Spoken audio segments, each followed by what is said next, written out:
Hello Max. Hello, Salut Max. rebonjour. C'est ça, on peut dire que t'es un habitué au deuxième épisode. Je sais pas si on peut dire habitué, mais en tout cas, ça donne envie de revenir, oui, ça c'est sûr. Donc t'es confort, t'es bien installé, t'es Je suis l'habitué. très bien, il faudra quand même spécifier ce nouveau support micro qui est absolument parfait pour pas devoir tenir le micro en main, c'est super. On se professionnalise. Absolument. On te remercie d'être venu pour ce nouvel De épisode. nouveau. On t'a entendu dans la saison 4 nous parler des troubles du comportement alimentaire. Là, tu viens nous parler d'un autre sujet qui fait vraiment partie de ton histoire de vie, Oui. celui de grandir avec une maman qui souffre d'alcoolisme. Oui, absolument. Avant de rentrer dans le cœur du sujet, Mhm. on a des questions qui vont traverser en fait ta vie. Est-ce que tu peux nous planter un peu le décor de la famille dans laquelle tu es né? Alors, moi, je suis arrivé déjà dans un contexte où, je vais pas dire qu'on ne m'attendait pas, mais on m'espérait plus que tout. C'est-à-dire donc, il y a eu ma sœur qui est née, qui a 3 ans de plus que moi. Et entre ma sœur et moi, ma maman, malheureusement, a fait une perte. Et bon, voilà, ils se sont dit, on essaye, et puis, bah, ça va pas. Et donc, on laisse tomber, quoi. Mhm. Puis, voilà, Audrey, donc ma sœur sera fille unique. Et ben, comme souvent, un peu cliché, mais quand on se dit qu'on abandonne, c'est à ce moment-là que le miracle arrive. Et donc, je suis arrivé un peu par surprise, très attendu, mais par surprise Mhm. finalement. Et on va dire que pour commencer tout de suite le début d'histoire, je suis obligé de faire le lien avec ça. Quand je suis né, je pense qu'une semaine ou deux avant ma naissance, ma maman a attrapé une grippe. Une simple grippe, somme toute, rien de spécial, a priori. Le souci, c'est que cette grippe, elle s'est posée sur son oreille droite. Et ça lui Ok. a créé une surdité et des acouphènes. Ah oui. Donc, je suis déjà né dans un contexte où, malheureusement, quand je suis arrivé, chez elle, il y a beaucoup de choses qui ne se sont pas bien passées. C'est ça. Voilà. Physiquement. Physiquement parlant. Sans compter toutes les complications à ma naissance aussi. La naissance n'a pas été facile. Voilà, c'était compliqué. J'avais des problèmes aux reins.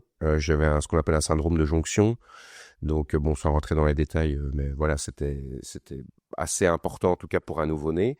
Et donc, dès que je suis arrivé, on m'a retiré immédiatement de ma maman pour me mettre dans une couveuse. Et c'était un hôpital, je crois que c'est l'hôpital des enfants à Bruxelles. On m'a transporté d'un hôpital à un autre. Donc, en fait, il y a les adultes qui sont dans l'un. Mm. Et il y avait un espèce de un tunnel souterrain qui relie les deux. Et on m'a emmené, en fait, en couveuse vers l'autre avec mon papa qui me suivait derrière, qui suivait les médecins et la couveuse en disant mais c'est le mien celui-là, il faut pas le perdre Faut pas parce le que perdre. voilà. Et ma maman, elle est restée du coup Se faire soigner. se faire soigner. Et donc voilà, le problème c'est qu'après ça, moi, ça s'est vite réglé, on va dire, on a opéré ce qu'il fallait opérer, opération du rein, mais tout nouveau-né quoi, donc Ouais, c'était ouais. sport, Délicat. Ouais. assez délicat. Donc voilà, ensuite plus de problème, je suis rentré à la maison, pas de soucis. Ta maman a été soignée aussi. Ma maman a été soignée, pas de problème. Malheureusement, ce problème de surdité et d'acouphène, lui, il Reste. n'a jamais, alerte spoiler, été résolu. Ouais, Parce qu'on ouais, ne peut ouais. pas, on ne pouvait pas résoudre ça dans son cas. Donc voilà le contexte entre guillemets familial dans lequel moi je suis arrivé. Mhm. C'était un petit peu les débuts. Ouais. Voilà. L'ambiance générale dans cette famille dans laquelle tu grandis les années passant, à partir du moment où tu t'en souviens, évidemment. Franchement, on va dire une famille, on ne peut plus standard. Tout se passe bien. Je veux dire, la relation entre papa et maman, ça se passe très bien. Couple idéal sur le papier. Ma sœur, voilà, super, bonne relation que j'ai avec elle aussi. Avec les années, bon, il y a chien et chat, de frères et sœurs classiques, je vais dire, mais Ah, c'est comme ça dans toutes les familles? apparemment, oui, c'est ce que j'ai cru comprendre, c'est votre rassurant. Mais non, franchement, à ce niveau-là, nickel. Et surtout, moi, de ma fenêtre à moi jeune, en tout cas jusqu'à mes 7 ans, aucun signe de problème. Je ne vois Tu ne rien vois qui ne va rien. pas dans ma famille.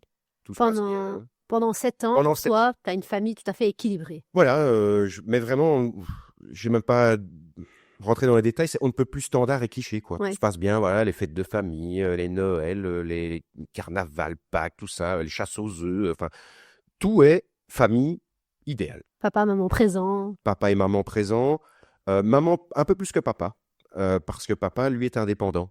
Et donc, du coup, comme il est indépendant, il part beaucoup. Il est Mhm. beaucoup sur la route, il part aux Pays-Bas, il va voilà, passer parfois, il part un jeudi, il revient le dimanche soir. Mais jamais ressenti ce manque, C'est parce que maman comblait ça. Ouais, ouais. Donc, et maman s'occupait hyper bien de ma sœur et moi, je veux dire de nouveau, très cliché, mais fait à manger, va nous chercher à l'école, s'occupe de nous, nous met au lit, etc. Donc, voilà. Le aucun cliché dans le bonheur. Tout se passe tout à fait, bien. tout se Ouais. passait vraiment, vraiment très, très bien. Euh, voilà, à ce niveau-là, vraiment aucun flag. Mhm. J'insiste vraiment là-dessus parce que peut-être que c'est de par l'âge que j'avais aussi peut-être qu'à 7 ans, on se rend pas vraiment compte de tout ce qui se passe autour de nous. Bon, et encore, je vois maintenant, avec ma propre fille qui a 5 ans, elle a déjà l'air de percevoir beaucoup de choses, que j'allais dire peut-être que c'est 2.0, les enfants de maintenant, mais voilà. 5.0. Et c'est vraiment ça. Donc, Mais ta sœur, qui était un peu plus âgée que toi, a cette vue aussi, jusqu'à tes 7 ans, d'une situation qui est tout à fait Oui. normale, Voilà. bon sens. Exactement. Franchement, on n'a pas de... J'en ai reparlé avec elle quand même à plusieurs reprises, mais elle me dit, voilà, il y avait... La seule différence qu'il y avait entre ma sœur et moi par rapport à la relation qu'on a avec notre maman, c'est que de par tous les événements que moi j'ai vécu étant petit avec naissance compliquée, etc., opération, et le grand cliché du petit-fils à sa maman, c'est que j'étais très, très, très, très, très, très proche de ma maman. C'est vraiment, voilà, Pipo et Mambo, quoi. Je veux dire, les deux, on les séparait pas. Et ma sœur avait plus ça avec mon papa. De nouveau, le cliché inverse. Ouais. Et à ce niveau-là, j'ai envie de dire que c'était peut-être, du coup, de ma fenêtre à moi, plus difficile de percevoir des choses parce qu'il y avait ce côté vraiment, ma maman, c'est... Tu idéalises. Oui, c'est mon héros, si je peux dire, c'est mon héroïne.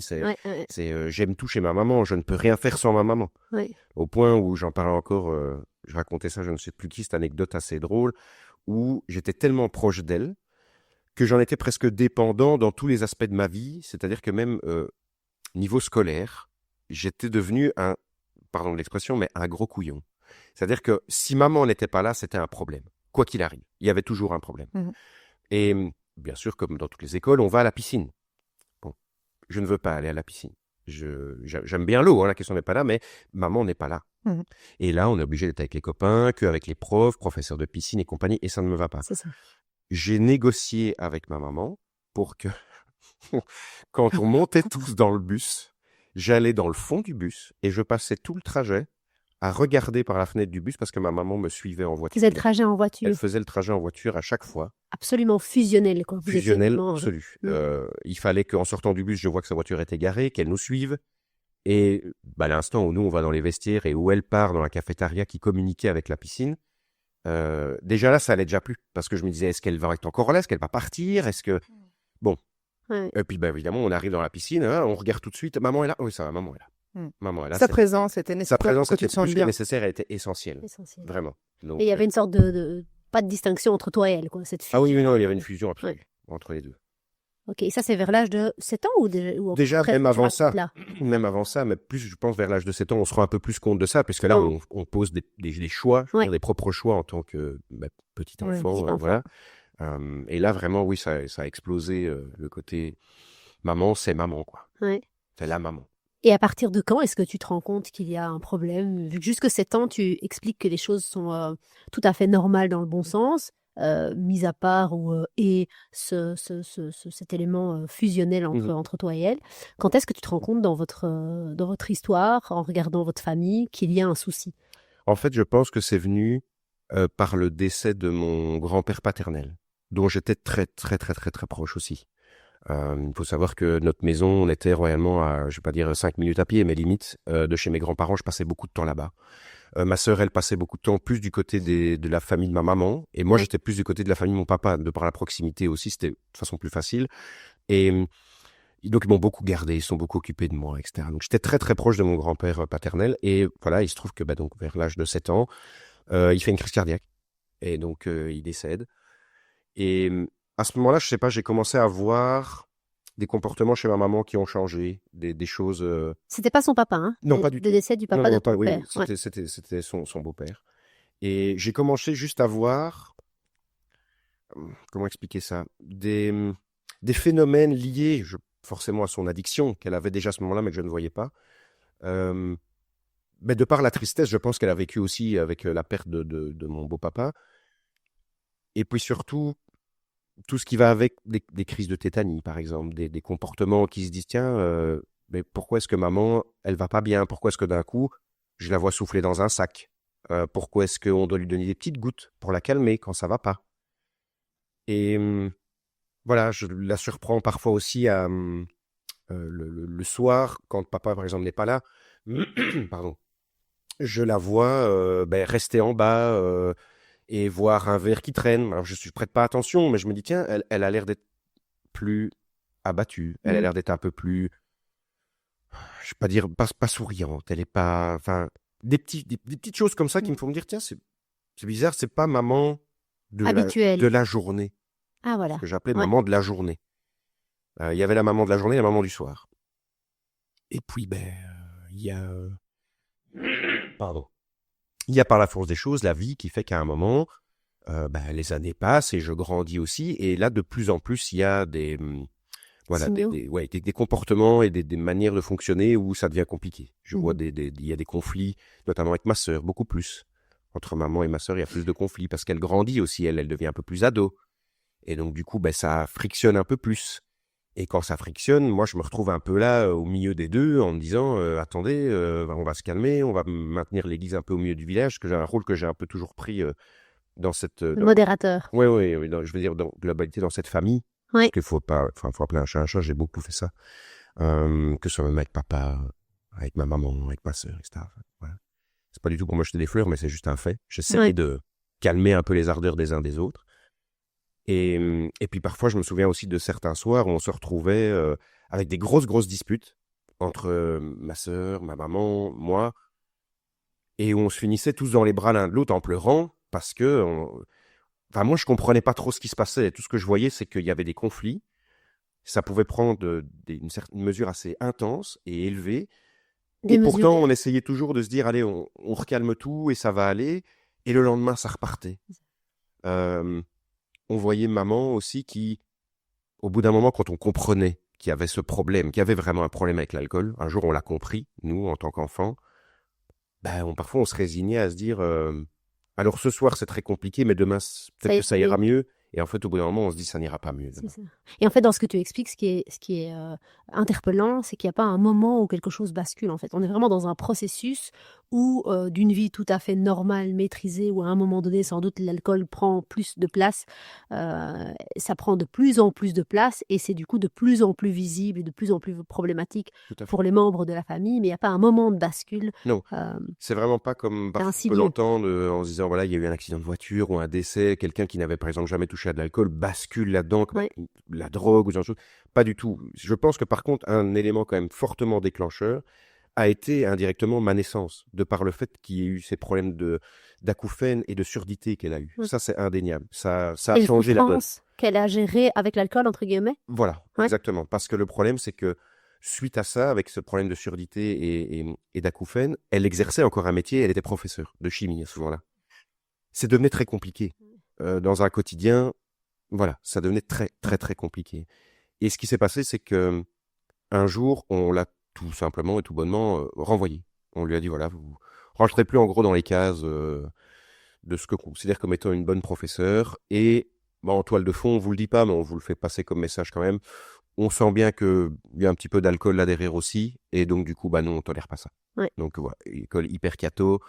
Voilà, aucun jugement. Mais la manière dont, par contre, ça s'est fait a forcément aussi derrière créé, je pense, une espèce de petit trauma supplémentaire et un besoin de combler, Compenser, de ouais. compenser une Ouais. tristesse ou un manque.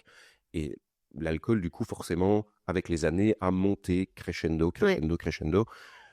Et pour sa défense, je vais dire, maman a vécu aussi beaucoup de problèmes au niveau de sa famille. Sa famille, bon, elle a 2 frères et 2 sœurs, enfin une sœur, pardon, ils sont 4. Ça a toujours été un petit peu compliqué aussi dans sa famille. Je veux dire, une maman hyper catholique. Mais quand je dis hyper, c'est hyper. Et strict, du coup. Très strict. Voilà, donc tout était très carré, tout devait être bien cadenassé, bien ça. Mon papa me disait encore, tu sais, même quand vous étiez né, nous, tous les dimanches, on devait aller chez belle-maman. Tous les dimanches, sans exception.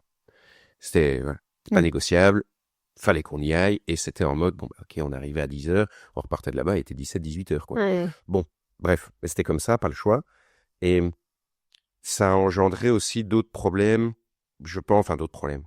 D'autres traumas chez maman, c'est qu'un petit peu plus tard, une partie de sa famille n'a pas non plus toléré le fait que maman ait des problèmes d'alcool.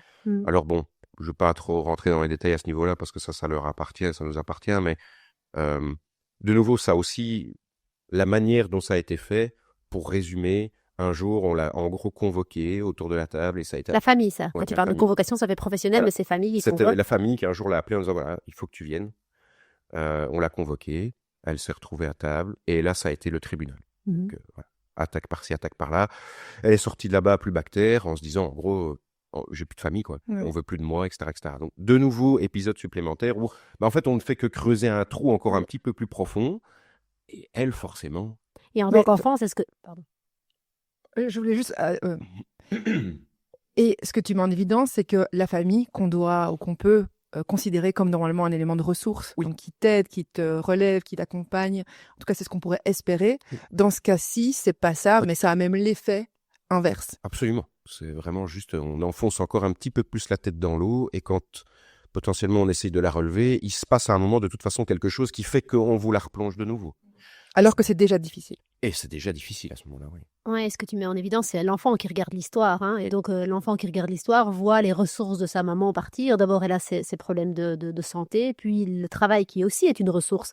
Elle en a plus, qui a un impact sur son activité, le fait d'être occupée par une vie et de la régularité dans sa vie.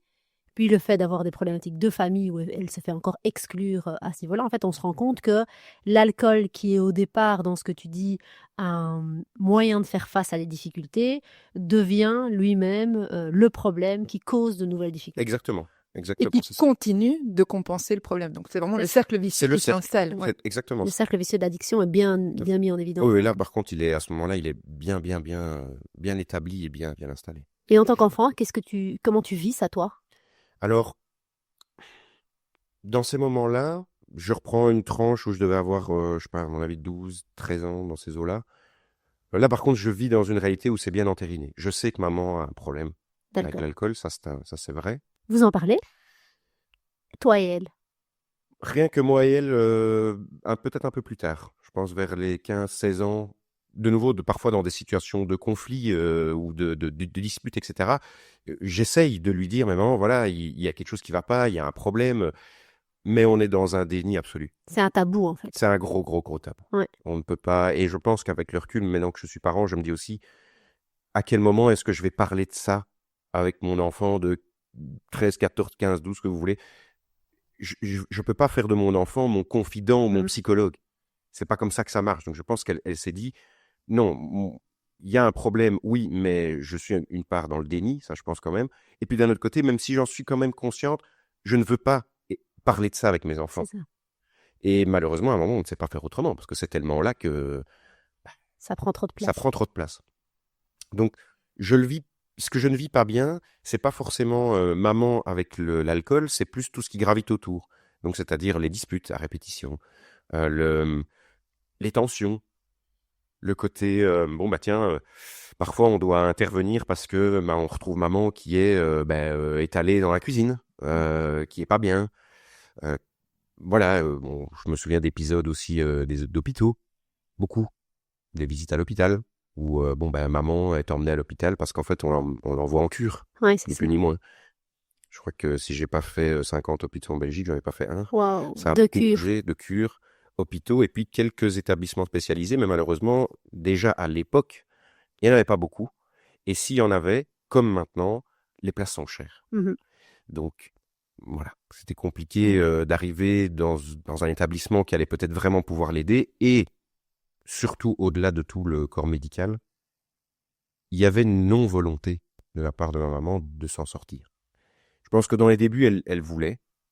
Et puis comme elle replongeait à chaque fois, au bout d'un moment, on se dit, voilà, j'y arriverai pas, quoi. Donc, Résignation parce que c'est trop dur. voilà, c'est trop dur, j'ai pas envie, j'y arriverai pas, peut-être aussi. Et puis c'est une béquille dont elle a besoin. Voilà. En tout cas, dans l'histoire que tu racontes et la situation de vie dans laquelle elle est, les acouphènes sont toujours là, absolument, les difficultés sont toujours là, absolument. peut-être un terrain dépressif. Absolument, ça oui, j'ai oublié de le dire, mais évidemment, il y a une grosse dépression qui est arrivée aussi, mais ça, c'est dès le départ, avec les acouphènes et la surdité, notre quotidien n'est plus le même. Donc, je veux dire, et ça, objectivement, tant qu'on ne le vit pas, on ne sait pas le savoir. On ne sait pas savoir ce que la personne vit réellement. Je veux dire, là, quand vous êtes dans un quotidien où on parle, etc., qu'il peut y avoir un bruit de fond, quand bien même c'était, je vais mettre des guillemets, jouable. C'était pas vivable, c'était jouable. On essayait de maintenir un truc. Mais quand vous allez dormir, il n'y a plus de bruit. Non. Et la seule chose que vous entendez, c'est ça. Comment est-ce que vous faites pour... Voilà.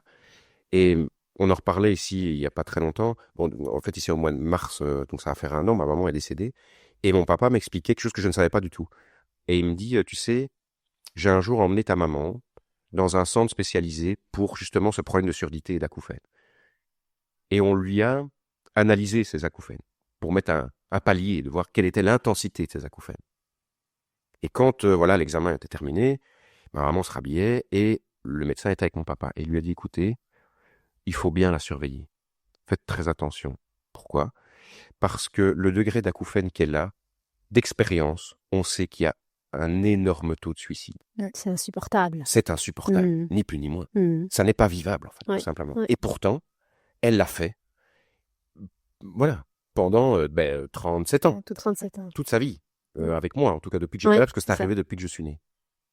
Donc ça, voilà, respect. Mais à côté de ça, évidemment, je pense qu'il a fallu qu'elle trouve, comme tu disais, une béquille pour essayer de s'aider à tenir par rapport à ça et par rapport à tous les autres événements compliqués qu'elle a pu rencontrer dans sa vie. Oui, ça reste une béquille dysfonctionnante, parce je voudrais pas, le message c'est pas dans la difficulté, l'alcool est le moyen qui te permet de tenir, on est évidemment tous d'accord ici, mais dans sa situation, avec les moyens qu'elle a à ce moment-là et considérant le cercle vicieux, c'est la béquille qui lui permet peut-être de se lever le matin en fait et de faire sa journée. Et de manière générale, je pense qu'une addiction, c'est souvent, je ne vais pas dire toujours, souvent une façon de faire face à quelque chose que l'individu trouve, il choisit entre guillemets, ou il trouve plus facilement cette voie-là, il fait face à une difficulté et puis comme le choix est de nature à générer davantage de problèmes qu'en résoudre, on rentre dans ce cercle vicieux que tu nous décris très bien ici. Pour toi, qu'est-ce qui est le plus difficile à vivre dans le fait de voir s'installer cette addiction chez ta maman avec les conséquences que tu mets en évidence ? Je pense que la première chose qui a été difficile, ça a été, par la force des choses, je pense, avec l'âge que je prenais, une distance que j'ai eue avec ma maman, en sachant qu'au départ, on est fusionnel. Hyper fusionnel. Et là, par la force des choses, on l'est moins parce que j'essaye d'être toujours là, mais c'est plus la même maman que dans les débuts non plus. Et puis, je vois surtout aussi ce qui est compliqué, c'est comme je dis, tous les épisodes, les hôpitaux, quoi. Hôpital, les pompiers qui arrivent à la maison, faut l'emmener sur une civière, il faut, s'inquiéter, de se dire, tiens, comment ça va aller aujourd'hui quand je rentre de l'école, comment je vais retrouver maman. Forcément, les conflits qui se sont multipliés et exaspérés entre, forcément, ma sœur et ma maman aussi, parce que déjà que c'était un peu conflictuel, mais là, elle qui est plus âgée que moi aussi, voit d'autres choses. Et m'a toujours dit, j'ai perçu des choses avant toi, mais je ne pouvais pas venir te les expliquer ou te dire, ah oui, dis machin. Même si avec ma sœur, on est hyper fusionnel aussi. Et ça, par contre, ces épreuves nous ont tellement rapprochés que, voilà. Mais à l'époque, je pense qu'elle a eu aussi cette intelligence de dire, il a son innocence, entre guillemets, d'enfant ou de jeune ado, même quand elle était partie de la maison. À ce moment-là, il y avait encore des choses qui se passaient quand moi, je vivais encore chez mes parents. Ma sœur était partie de la maison pour aller faire ses études, mais elle m'a toujours dit, si tu as besoin, je suis là. Et parfois, les week-ends, quand elle revenait, même les week-ends, on faisait face à des situations où à ce moment-là, je me sentais, entre guillemets, moins seul. Mais j'ai vite pris le pas de me dire, quoi qu'il arrive, je vais devoir, personnellement, ne compter sur personne et essayer de moi m'en sortir par rapport à cette situation-là. Il y avait tout un chemin que je devais faire par rapport à ma maman en me disant, oui, vous avez été A, maintenant c'est B, et puis ce sera même C plus tard, dans la forme de la gestion, je veux dire, vraiment de ce qu'était ma maman, et du cas maman, je vais appeler ça comme ça. Mais oui, ça c'était difficile. Ça, je pense que c'est ce qui a été le plus difficile, c'est la bascule d'une relation à l'autre. Et tu parles d'un sentiment de solitude, donc... Oui, parce que... il y avait ce côté, je pense surtout quand ma sœur était partie, j'étais le dernier enfant à la maison, on n'était que 2. Et quand j'étais confronté à ça, j'étais confronté entre guillemets seul. Alors bon, papa. Et on n'en parle pas. Et je n'en parle pas. Ouais, c'est ça. Parce que je vais pas parler de ça à mes copains. Voilà. Je vais en parler, bien sûr, avec mon papa, mais chez nous, dans la famille, on est assez pudique aussi au niveau de tout ce qui est sentiments, etc. Enfin, en gros, on le sait, mais on n'a pas besoin de se le dire, mais on le sait. On sait qu'on s'aime, on sait tout ça, mais on se le dit très, très rarement. Et donc, par rapport à des sujets délicats comme ça, voilà, surtout à cet âge-là, donc je repense de nouveau, je devais avoir 16-17 ans, on parle pas beaucoup. Oui. On gère la situation. On affronte la C'est ça. situation et on essaye de faire du mieux qu'on peut. Donc, en fait, tu vis une situation extrêmement compliquée dont tu prends de plus en plus conscience, mais finalement, tu n'en parles pas et tu n'en parles à quasi personne. Avec ton père, il y a quelques échanges pudiques. À l'extérieur, tu n'en parles pas du Non, tout. pas du tout. Ça veut dire, ça implique quoi concrètement? Personne ne peut venir chez toi, dans tes amis? Alors, c'est pas une question qu'on m'interdisait, loin de là, mais moi-même, je me l'interdisais. Je disais, j'ai pas envie. J'ai pas très envie que des gens viennent à la maison parce que, si admettons, et là, je pense même pas forcément à l'alcool à proprement parler, c'est-à-dire si ça se passe mal. C'est-à-dire que si il y a une dispute, si maman, oui, n'est pas dans un bon état, ou je n'avais pas envie. C'est ça. Voilà. Et d'un autre côté, en plus, comme elle restait très longtemps un enfant quand même très très introverti, je n'aimais même pas forcément aller ailleurs non plus. J'avais pas besoin d'un échappatoire en me disant il faut que voilà, j'en peux plus, je vais aller dormir chez un copain. Pas du tout. J'étais quoi qu'il arrive mieux chez moi. Tu avais besoin d'être chez toi pour Ouais. contrôler et t'assurer C'est que le maman allait contrôle. bien? Là, ça me fait écho avec justement ce qu'on parlait par rapport aux troubles alimentaires, etc. Mais c'est le contrôle. Ouais. Qu'est-ce que tu contrôlais en restant chez toi? Je contrôlais que si ça n'allait pas, je pouvais être là pour l'aider, Mhm. pour la sauver, entre guillemets. Je mets des guillemets, mais pourtant, voilà, je fais tout un travail avec une psychologue aussi là-dessus. C'est un mot qui s'apparente, enfin, ça lie tout à fait avec la situation. T'étais un peu son parent, quoi. Oui, c'est ça. J'étais surtout, je me rends compte, une béquille aussi sur laquelle je pense, elle aimait pouvoir se poser. Et ça n'empêchait pas qu'on pouvait être en conflit, mais s'il y avait un problème, je pouvais être là. Mhm. Et je pense que déjà jeune, je dis ça parce que c'est arrivé de plus en plus avec les années, mais je pense que mon papa pouvait se dire aussi, si admettons je suis pas là parce que professionnellement je dois être parti, etc., mais que je sais que tu es là, tu vas savoir gérer. Mhm. Alors pas comme un adulte aujourd'hui, mais voilà, j'étais quand même un ado assez Débrouillard. débrouillard. Et quand, par la force des choses, il y a des situations qui se reproduisent encore et encore et encore et encore, on en arrive à un stade de dire, OK, je sais ce qu'il faut faire. Mais Je déjà, sais qu'à un moment, ça va pas, je dois lui donner ces petites gouttes, je dois la surveiller. Au pire, je sais que le médecin est là, je peux appeler le médecin, etc., etc. Donc, voilà. Oui, ça, c'était plus dans la gestion, le côté super-héros. c'est ça. Donc à la fois, tu restes à la maison pour protéger maman et Ouais. tu veux pas prendre de la distance par rapport à son environnement parce que tu as un rôle vraiment central pour elle. Tout à fait. Et à la fois, tu n'invites personne à la maison parce que tu veux garder cette image éloignée de ton cercle d'amis, entre guillemets, de connaissances. Absolument. Ça, c'est quelque chose dont tu souffres ou ça te convient, cette situation? Ça me convient tout à fait. J'ai absolument pas de problème avec ça. T'es à parce fond dans que- ton rôle, quoi. Oui, vraiment. Et puis, je dis, j'étais très introverti, donc à l'école, pas de souci. Hein, avec les copains, j'avais des amis, hein, la question n'est pas là. Mais ça restait dans le cadre de l'école, voilà, c'est tout. Moi, je n'ai pas forcément besoin de me dire, voilà, on va se retrouver à faire des sorties entre amis ou aller dormir chez l'un. J'étais quelqu'un de très solitaire. Mhm. Je jouais déjà tout petit, je jouais avec mes Lego, mes Playmobil tout seul, je me faisais mes petites histoires. Voilà, à la maison, l'âge passant, je suis devenu un peu geek sur les bords. Donc, quand les consoles de jeux sont arrivées, voilà, je jouais à la maison. C'était très bien comme ça. Franchement, ça ne me posait pas du tout de problème.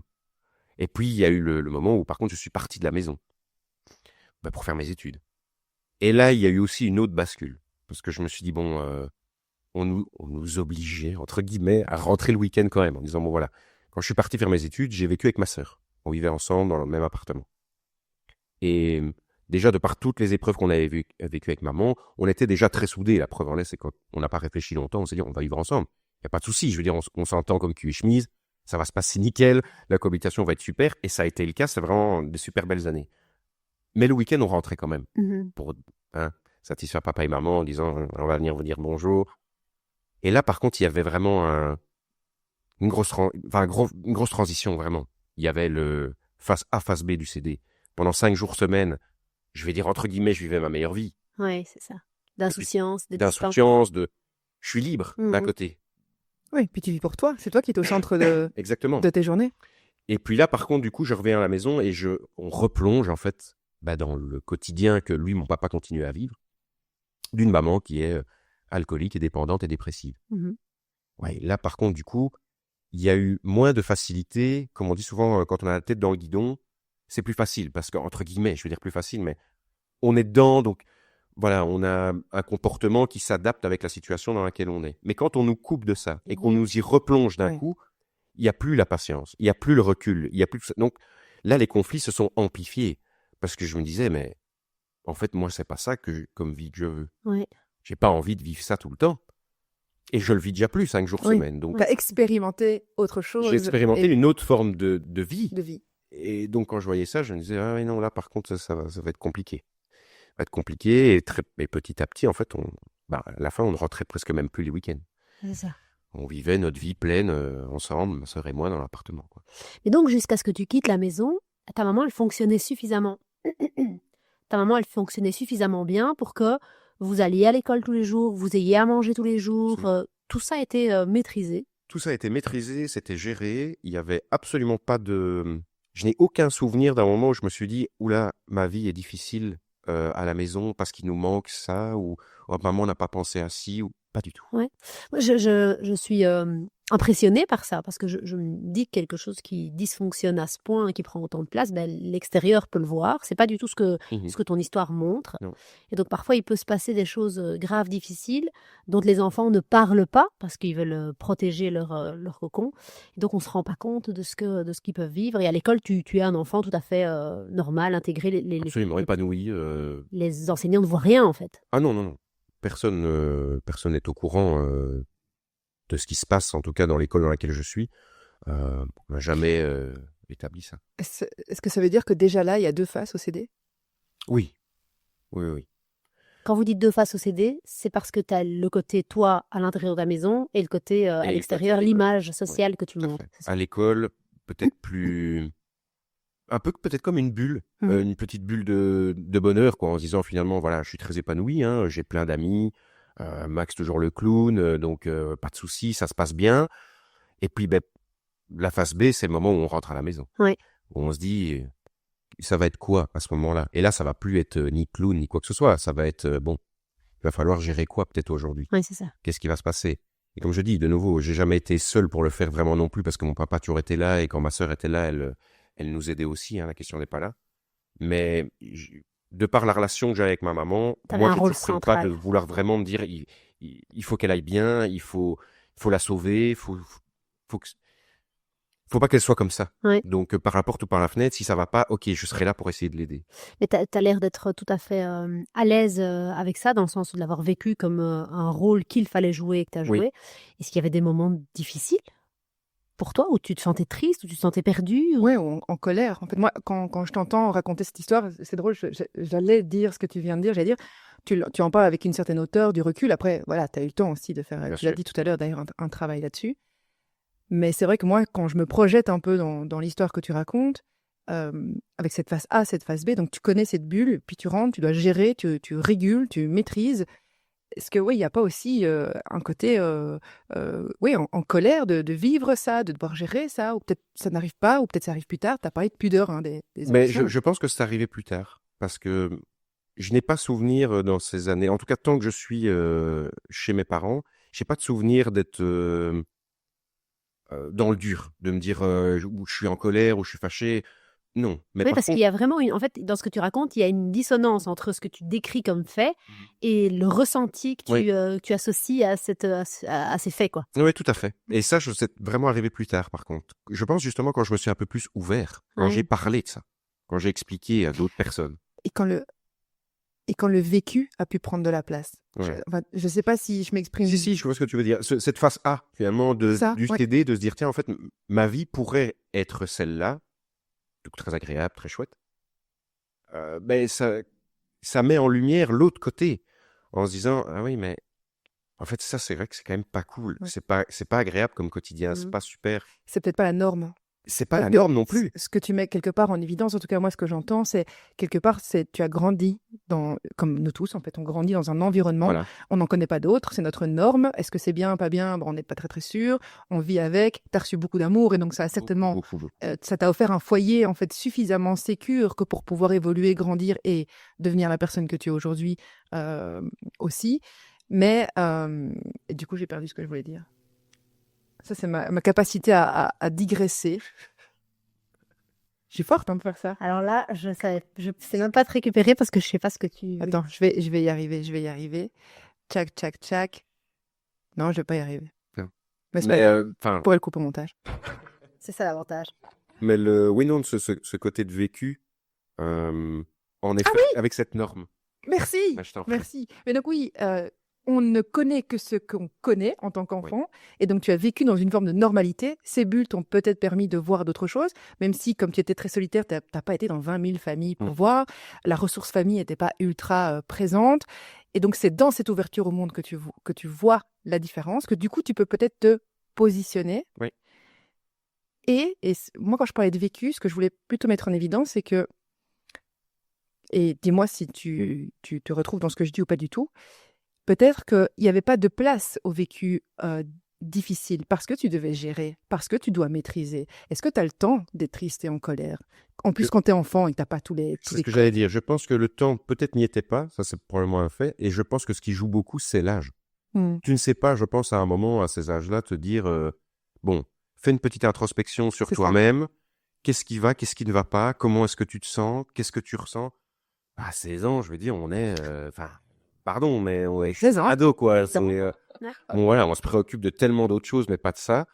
Et c'est vrai qu'avec les années, par contre, plus tard est arrivée cette possibilité de se dire, voilà, du temps, il est là, et la capacité de pouvoir faire cette introspection en se disant, ouais, ça va pas, et j'ai le droit de ne pas être bien, j'ai le droit de me dire, ça va pas, en fait, ce qui se passe ici, c'est pas bien. Ça arrive quand ça alors? À quel Je moment pense tu as vu que ça arrive vers, je dirais, une vingtaine d'années. Ok. Quand je vais avoir 20-21 ans, je suis toujours, voilà, à ce moment-là aux études, et je parle aussi un peu plus avec ma sœur, comme on vit ensemble, et je veux dire, on se débriefe sur le week-end, par exemple, qu'on vient de passer chez les parents, c'est ça.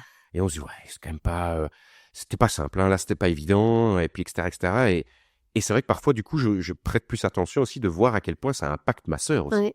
De voir à quel point elle se libère dans ce côté de tristesse, de réelle tristesse, pas que de la colère. Parfois, quand elle était en colère plus jeune, voilà, comme je dis, elle pétait un câble, ok, et ça se disputait avec maman, puis elle partait dans sa chambre. Moi, je n'allais pas la suivre pour lui demander, alors, qu'est-ce qui va pas? La colère, ça génère moins d'empathie. Voilà, mais là, on est à des âges où on peut se parler, on échange beaucoup plus, on est des adultes, entre guillemets, des jeunes adultes, quoi. Donc, et ma soeur déjà un peu plus à ce moment-là. Donc, il y a des choses qui se révèlent de plus en plus par rapport à la difficulté que c'est de vivre avec une maman qui a ces problèmes-là. Et donc, la stratégie à ce moment-là, c'est d'y retourner de moins en moins, tu dis? Alors, dans les débuts, c'est ce qu'on se dit. Mais voilà, on y va de moins en moins parce que, on est bien là où on est, on s'amuse bien. On t'exposes pas à la a une situation sortie, difficile. voilà. Ma sœur rencontre son ex-mari à ce moment-là, enfin, à l'époque. Et pourquoi rentrer, en fait? Ouais. Pourquoi se réimposer ce genre de moment-là? Mhm. Parce qu'on savait que ça allait arriver. C'est sûr. Oui. Ça n'allait pas aller de mieux en mieux. Ma maman n'allait pas de mieux en mieux. C'était de pire en pire. Et il y a alors à ce moment-là l'autre pan qui arrive, c'est de se dire oui mais. Moi dans ma tête je me dis oui mais il y a aussi papa et il y a mamie, donc la maman de mon papa qui est toujours là-bas aussi. Donc Elle vit avec eux? non pas du tout. Ah oui. Mais bon c'était À proximité. toujours à 5 minutes. Hein, elle ça, a oui. pas déménagé à ce moment-là. Elle ne déménagera jamais d'ailleurs. Mais je me dis ouais moi il y a papa et puis on a quand même envie de voir notre papa aussi et à ce moment-là on a quand même toujours un petit espoir de se dire peut-être que cette fois-ci ça va aller avec maman. On y croit Peut-être toujours. que ça va aller. Ouais. On se dit, il y a peut-être une fenêtre de tir où cette fois-là, ça peut être bien Mhm. et ça peut être un bon week-end ou un bon moment. Bon, avec le recul, on se rend compte que c'est plus vraiment possible. Il n'y a plus cette opportunité-là. Mais par contre, papa, lui, est toujours là. Donc, on a envie de le voir, on a envie de passer du temps avec lui. Donc, ça, c'est les années... je vais te dire presque les années les plus... pas compliquées. Mais personnellement, en tout cas, c'est une période de ma vie qui a été un peu entre les deux. Je savais pas trop quoi faire. Entre la culpabilité et l'envie. Oui, culpabilité et en même temps envie, et puis jeune aussi, donc je sais pas trop, est-ce que je dois être égoïste, est-ce que je dois pas être égoïste? Et puis je vois ma maman qui se dégrade de plus en plus aussi, et toujours tout ça, à chaque fois, je veux dire, je peux prendre une tranche de mes 12 ans jusqu'à maintenant, ici 38. Tout ça est toujours ponctué d'hôpitaux, de séjours à l'hôpital, de chutes, d'événements où on t'appelle pour te dire ah maman est tombée, ça va pas, ah ok bon bah j'arrive, je viens. Ça à mon avis on en parlera peut-être un peu plus après, mais il y a eu un moment aussi où j'ai vraiment pris par contre un choix en me disant on va compter sur moi d'une autre manière. Et là je pense à mon papa qui voilà se rendait compte qu'avec les années ma sœur a fait un choix que je respecte tout à fait, qui est ça a été trop loin pour elle. Il faut dire aussi que la relation que ma maman a eue avec ma sœur n'est pas la relation que j'ai eue avec elle. La différence. Jamais, à aucun moment. Ayant été très proche de maman, comme j'expliquais, même après quand c'était compliqué, j'ai quand même toujours voulu être là. Et maman me le rendait en me disant, voilà, les conflits n'ont jamais atteint un point comme il y a eu des conflits avec ma sœur. C'est vraiment comme on dit, se battre deux cailloux ensemble. Ma maman, malheureusement, était très forte pour ça, liée justement à tous ces problèmes d'alcool, etc. Mais du coup, avec ma sœur qui était très réceptive, malheureusement, au pic qu'elle pouvait lui lancer et au conflit qu'elle lançait, a décidé un jour de faire un choix de prendre du recul. Ouais. Et dire, moi, je peux plus. Ouais, je peux plus. Je respecte tout à fait. Elle se protège, elle se protège, faisant ce choix. Sans compter qu'elle a aussi, elle, beaucoup pris sur elle pour me protéger moi ou pallier à des choses que de par mon âge, je ne pouvais pas gérer. Vous avez vraiment un jeu de protection les uns des autres. Tout ça reste à huis clos. À huis clos, hein. Oui, non. On n'implique jamais personne d'autre. C'est nous et c'est tout. Donc, comme ma sœur a fait ça pendant très longtemps, je pense qu'un jour, elle s'est rendue compte de dire, moi, j'y arriverai plus. Parce que pour ma propre personne, je peux plus faire ça. Sinon, j'exagère, je vais pas mettre un flingue dans la bouche, mais elle pouvait plus le faire. Ouais, je dis, ok, elle avait donné. Elle a donné, donc ça change pas en plus. Donc. Et toi, dans ce moment où tu es tiraillé entre ce côté qu'ont les adolescents d'être égoïstes, d'être égocentrés à un moment de leur vie où ils se construisent, où ils se réalisent, et puis le rôle que tu as pris de protéger ta maman, quand tu vois ta sœur faire ce choix-là, est-ce que ça te conduit plus facilement à un choix ou à un autre, ou est-ce que ça te maintient dans cette culpabilité? Je n'ai plus du tout de forme de culpabilité à ce moment-là. Je me dis juste... ok, eh ben maintenant tu vas enfiler vraiment le costume. Tu vas enfiler ce costume de super-héros maintenant. En disant, il faut qu'il y ait quelqu'un qui le fasse. Quoi? Qu'il fasse... qu'il soit une présence aussi pour maman si potentiellement quelque chose ne va pas. Et j'ai même presque envie de dire indirectement pour mon papa. Ok, donc tu avais envie de partir et finalement le choix que tu fais, c'est de t'impliquer 10 fois plus. Oui, parce que je me dis, voilà, si je comprends que ma sœur n'est plus capable de le faire, il faut quand même que quelqu'un puisse le faire pour maman et pour papa. Il faut aider. Il faut aider. Moi, je peux pas imaginer dire d'un coup, tu sais quoi, papa, ciao. En gros, tu vas te débrouiller avec maman. Moi, je veux plus rien savoir. Et puis maman, accessoirement, ça lui aussi, hein, du coup. Oui, c'est ça. Voilà. Non, ça c'est pas du tout concevable. À aucun moment dans ma tête, je peux imaginer un scénario comme ça. Et ça, je pense que c'est parce que j'ai pas été élevé comme ça non plus. Tu avais ce rôle et cette responsabilité depuis toujours, oui, de veiller sur ta maman. J'avais un reflet aussi de voir, encore plus avec les années, mais que mon papa a toujours été là. Toujours. Mais donc du coup, du premier jour jusqu'à ce que, voilà, à son chevet, on était là quand ma maman est décédée, il a toujours été là. Et comment ça se manifeste alors ce moment où tu choisis de t'impliquer encore plus? Qu'est-ce qui change concrètement? Ce qui change, c'est que je deviens plus disponible. Donc, on va me demander, par exemple, écoute, voilà, je suis désolé, mais par exemple, pendant quelques jours, je dois partir. Ton papa? Voilà, à mon papa, à l'étranger, parce que pour le boulot ou par voilà. Est-ce que s'il y a quelque chose, tu sais, voilà, regarder être disponible. Être disponible. Donc, oui. Alors, ça ne m'a jamais enchanté. Je vais pas le cacher, parce que je savais aussi qu'en toile de fond, je faisais face à quelqu'un qui n'était pas dans un état d'échange potentiel facile. Je savais que j'allais tomber sur quelqu'un qui allait être alcoolisé, quoi qu'il arrive. Du matin au soir, je le savais. Donc, bon, c'était pas forcément du coup très agréable, mais je le faisais. Parce qu'il fallait le faire. Il fallait que quelqu'un le fasse. Et à côté de ça, avant, je pense aussi de prendre une certaine forme de responsabilité, mon papa a aussi demandé de l'aide à ce moment-là à peut-être d'autres personnes qui restaient très proches de la famille, mais dans une certaine mesure, c'était juste de dire, écoute, si je suis pas là, est-ce que tu sais juste potentiellement aller jeter un petit coup d'œil? Juste jeter un coup d'œil, de voir si maman, entre guillemets, presque est toujours en vie. Hein, on va résumer la chose comme ça. Mais et donc, voilà, des amis l'ont fait. D'autres se sont même impliqués un peu plus en se disant, on va aller même passer du temps avec elle. Ouais. Mais le problème, c'est qu'il y a toujours une consigne que mon papa avait un petit peu mis en toile de fond, c'est de dire, bon, par contre, si vous voyez quelque chose par rapport avec de l'alcool, vous laissez pas faire, quoi. Donc, ne laissez pas une bouteille qui est là, prenez-la, allez la cacher ou videz-la, etc. Donc en fait, il a chargé une forme de responsabilité parfois sur d'autres personnes qui, et je respecte tout à fait qu'il ait fait ça, mais le problème, c'est que la conséquence a engendré que ma maman, par contre, ne pouvait pas tolérer ça.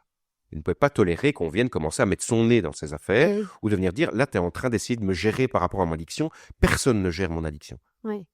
Je m'autogère et point à la ligne. Je pense que ça, c'est un comportement très courant chez les personnes qui sont alcooliques, c'est de dire, à aucun moment, tu vas me dire, bon, là, maintenant, t'arrêtes. Non, non, non. Oui, c'est certainement C'est- pas faisable si Ah non, non, non. Non, non. Donc, ça a mis des personnes qui sont venues et qui sont reparties parce qu'elles se sont dit, bon, Oui. nous, on peut plus gérer ça. j'ai été confiée d'une mission que je sais pas remplir. Et que je ne sais pas remplir et qui, d'un autre côté, avec leur cul, j'ai envie de dire, c'était pas à toi à faire ça. Mm. Donc, bon, mais ça, c'est un autre débat. Et donc, voilà, moi, j'ai un peu plus pris ce rôle de dire, bon, je vais pallier, je vais essayer de gérer un peu plus. S'il y a un souci, ok, je vais prendre ma voiture pour aller à l'hôpital ou ce genre de choses, etc. Et chose que de nouveau, je me répète, mais ma sœur, elle a fait à ma place avant. Ouais, c'est ça. Donc, Vous avez changé de rôle. et on a un peu échangé les rôles, quoi. Donc, voilà, je fais ça. Mhm. Et puis c'est tout. Combien de temps tu es plus présent, plus disponible, un Je peu de pense garde que, comme ça? À la grosse louche, je pense qu'on va dire que ça a duré pendant un petit peu plus qu'une dizaine d'années. De 20 à 30? Je dirais plutôt on va dire de 25 à, un peu plus du coup, de 25 à 37, quoi. Ok. Là, je pense qu'à partir de ce moment-là, parce que j'y pense, je suis avec ma compagne, maintenant ça va faire 10 ans. Déjà là, c'était bien entériné, le cas alcool, maman. Et déjà à ce moment-là, j'étais... Rappelable à tout moment. Oh oui, j'étais déjà beaucoup plus impliqué Mhm. à ce niveau-là. Présent et dans l'accompagnement. Et dans l'accompagnement, oui. Parce Et la que gestion de... Ce qu'il y a, c'est que j'essayais... j'ai réussi, évidemment, c'était un long travail, mais avec les années, à avoir vraiment plusieurs casquettes avec maman. Donc, un jour, si je devais me présenter à elle quand il y avait un problème, c'était la casquette d'infirmier. Puis c'était la casquette de médecin. Puis ça a été la casquette de psychologue. La casquette de... juste fils. Ça, elle est pas apparue très souvent parce que malheureusement, on ne savait plus échanger. Mais quand il y avait la possibilité de le faire, je la mettais. Et donc, d'avoir eu cette espèce de gestion de maman m'a permis d'avoir un recul réel sur qu'est-ce que je peux amener comme attitude par rapport à elle en fonction de ce qu'elle a besoin. Mhm. Si je vois qu'elle n'est pas réceptive, je vais pas aller enfiler la casquette de « Bon, allez, maman, il faudrait qu'on discute parce que... » Non. Je vais juste essayer de me dire « voilà, écoute, c'est comme ça, tu es comme ça. » Et en fait, qu'est-ce que je peux faire pour éviter qu'il y ait un accident, par exemple? Pire. C'est juste ça. Mm. Éviter que tu tombes. Voilà. On lutte plus contre le problème, Non, on non, le non. prend en considération, on Exact. fait avec et on gère en On fonction. fait avec et on gère en fonction d'eux. Ouais. C'est tout. Mais quand tu mets en évidence qu'au départ, tu es fusionnel avec ta maman, Oui. et puis que tu endosses toute une série de rôles pour faire face à son addiction et aux conséquences de l'addiction, donc tu as toutes ces casquettes que tu mets en évidence, comment tu construis ton identité d'adulte à travers tous ces rôles que tu joues?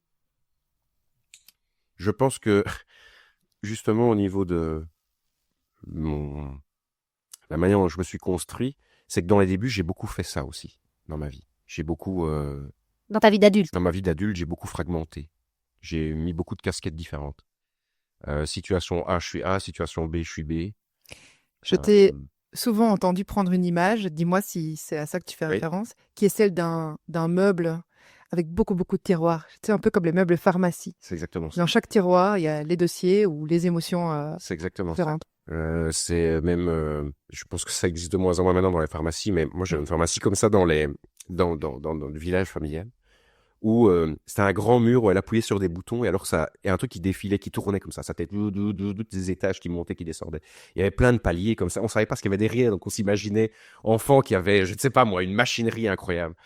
Mais c'était vraiment ça, c'est-à-dire que je me retrouvais dans une situation, tap, je tape le code, et puis hop, le volet descend, et ça s'arrête sur là, c'est ce que tu dois faire. Tu dois être cette personne-là. Mais si une autre situation, hop, on va ouvrir un autre tiroir. Donc une capacité d'adaptation Oui. infinie, quoi. À ce moment-là, c'était même presque à l'excès, mais aussi de manière un peu pervers, parce que du coup, on s'invente presque une personnalité En fonction de la en fonction situation. de la situation ou des gens avec qui on est. Ouais. En disant, tiens, je suis Maxime 1 avec tel groupe, je suis Maxime 2 avec un autre groupe. Alors on se vante de se dire, ouais, moi je suis caméléon, hein, je peux être A, B, C, D en fonction des gens avec qui on met. oui, quand on assume ce qu'on est réellement au fond C'est de ça. soi. Toi, tu sais pas. En fait. Aujourd'hui, je sais que je peux reconnaître, dire que je suis un caméléon. On me met, entre guillemets, l'expression que j'aime bien dire, c'est on me met chez les bourges, je suis un bourge. On me met chez les beaufs, je suis un beauf. J'ai pas de souci à pouvoir être avec plein de gens parce que je suis très sociable et je peux me calquer sur. Mais je sais qui je suis au fond de moi. À l'époque, c'était pas le cas. Et comment t'as construit ton identité?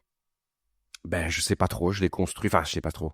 Je sais qu'il y a des gens, pour ne pas citer Madame ici présente, qui m'a beaucoup aidé à trier aussi, à pouvoir te dire, écoute, un moment, pose-toi un petit peu, mon ami, parce que là, tu pars dans tous les sens. Et donc, il y a eu, je pense, mes amis, principalement.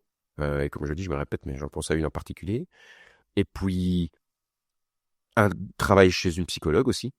Ça, il faut pas le nier.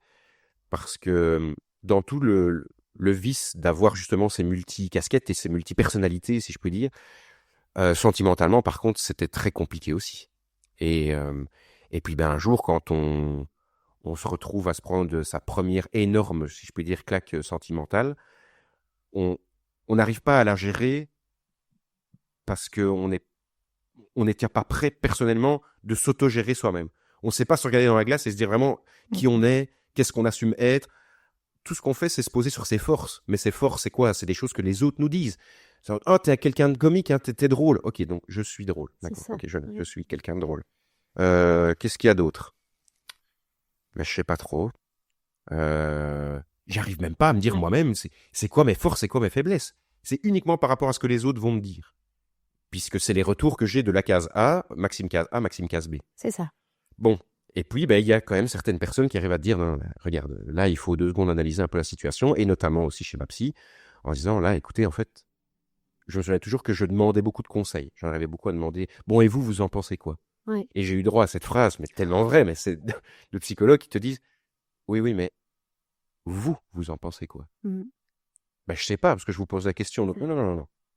Prenez le temps de vous poser réellement la question. Tu t'adaptes aux autres, tu t'adaptes à l'environnement, et les autres font qui tu es et qui tu peux être, finalement. Voilà. Si vous avez besoin de mon approbation, je vais pas vous donner mon approbation ou non. Je vais vous demander, vous, objectivement, vous pensez quoi de ça? C'est ça. Bah, je trouve que par exemple, c'est pas normal. Ok. Vous trouvez que c'est pas normal. C'est bien, ça, déjà. Vous trouvez que c'est pas bien, ce qui se passe. Mais je me posais pas ce genre de questions avant. Jamais. Tu t'adaptes. Je m'adaptais. Et, ben, grâce à tout ça, à construire cette personnalité en se disant, ok, là, je peux vraiment analyser la situation et me dire, ben, notamment pour revenir au cas maman, c'est de se dire, ça va pas, par exemple.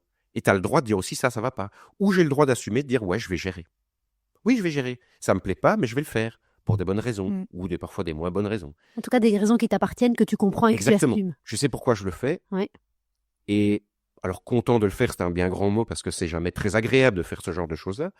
Mais c'est le rôle que tu choisis de jouer. Exactement. Et tu peux aussi être satisfait de gérer, et de prendre ce rôle et de gérer. Ça ne veut pas dire que le rôle en lui-même est très agréable, mais c'est un choix que tu poses à un moment donné consciemment.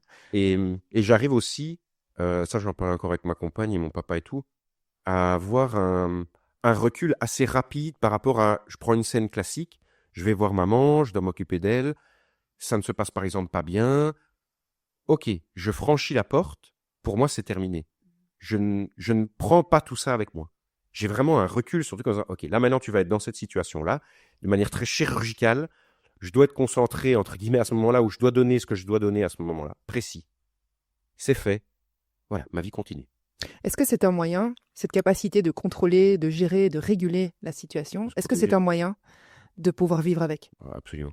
Je pense que sans ça, on ne sait pas le faire. Et je l'ai vu en miroir avec ma sœur. Parce que elle, comme elle n'arrivait pas à pouvoir prendre ce recul et cette protection, de se protéger tout ça, parce que Dieu sait qu'elle s'en est pris beaucoup aussi. C'est trop. C'était trop. Et donc, à chaque fois, si elle devait être reconfrontée à une situation, parce que bon, il y a quand même toujours encore des réunions de famille, hein, je veux dire, on se voit pour les Noëls, pour les fêtes, pour tout ça. Et donc, ma maman est là et ma sœur est là aussi. Et ben oui, par la force des choses, 9 fois sur 10, ça ne se passe pas bien. Et comme elle n'arrive pas à prendre ce recul-là, elle le prend de plein fouet et elle le vit mal, mais c'est pas pendant 1 heure, c'est pendant plusieurs jours. Elle part avec. Elle n'arrive plus à gérer ça. Elle n'arrive plus à vivre en disant « Ok, bon, il s'est passé ça, tant pis, voilà, c'est pas grave. » Non. Toi, la scission, c'est le moyen qui te permet de vivre avec et d'être là, et de remplir le rôle que tu choisis de remplir. C'est exactement ça. La dissociation entre tous tes rôles, quoi. Oui, voilà. Et c'est intéressant de voir en fait que tu, à un moment donné, avec l'âge, avec les rencontres, les échanges, tu arrives à faire ce travail thérapeutique qui te permet de te repositionner dans ta vie. C'est-à-dire une vie où c'est l'adaptation qui permettait que la vie fonctionne. Mhm. Et donc l'adaptation de qui tu es, de ce que tu fais, de comment tu fonctionnes, toi, pour que l'environnement, donc là, la relation avec ta maman, la famille, on sent que c'est ultra important, Oui. fonctionne. Là-dedans, t'as pas eu tes propres repères de qui tu es toi avec toi-même quand tu veux. Enfin, pas, je caricature peut-être un peu tout Oui, non, mais sans c'est- nuance. Et en grandissant, quand la psy te pose cette question, en fait, qu'est-ce que vous en pensez, vous? C'est, ah oui, en fait, qu'est-ce que moi je vis? Comment est-ce que J'ai moi le je droit d'en fonctionne? penser quelque chose. Est-ce que je peux aussi être et que ça ne fonctionne pas, en fait? Est-ce que je peux être et que ça pose un problème à quelqu'un, ne pas faire ce qu'il attend de moi, et c'est OK? Mais ça, c'est un apprentissage, en fait. Oui, tout à fait. Tout à fait. Et c'est vrai que ça a été une grosse révélation qui, après quand même, je pense, 2 ans, 2 ans de thérapie, mais j'en parle la fois passée pour être trouble alimentaire, parce qu'on a dû, en 2 ans, on a parlé beaucoup de choses. Hein. Entre guillemets, on a vraiment fait beaucoup de travail.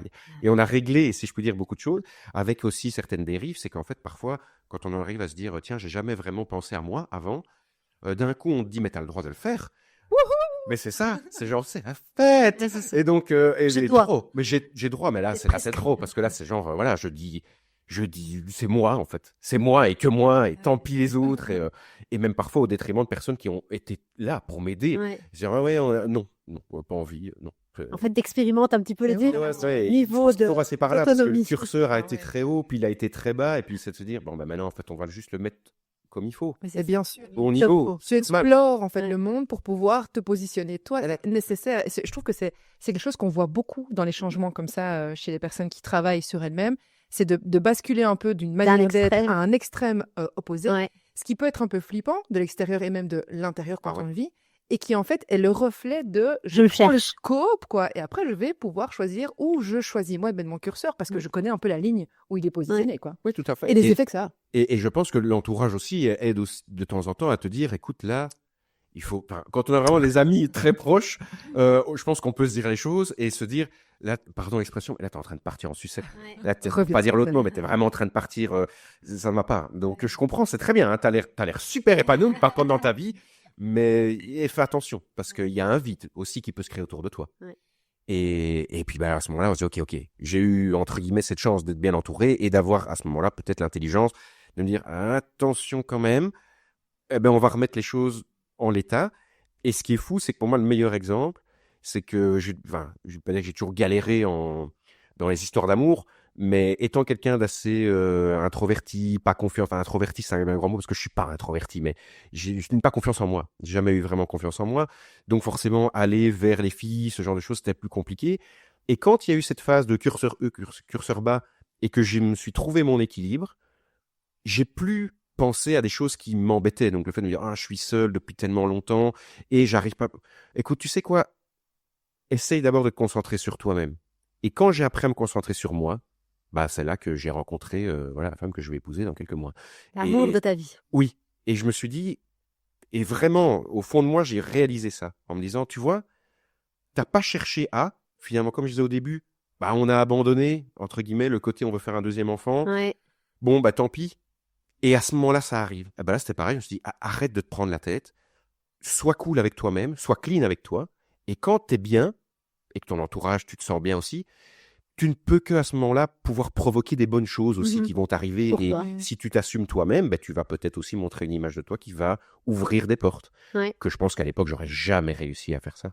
Jamais. Et aujourd'hui, dans l'adulte que tu es, qu'est-ce qui reste de cette histoire familiale?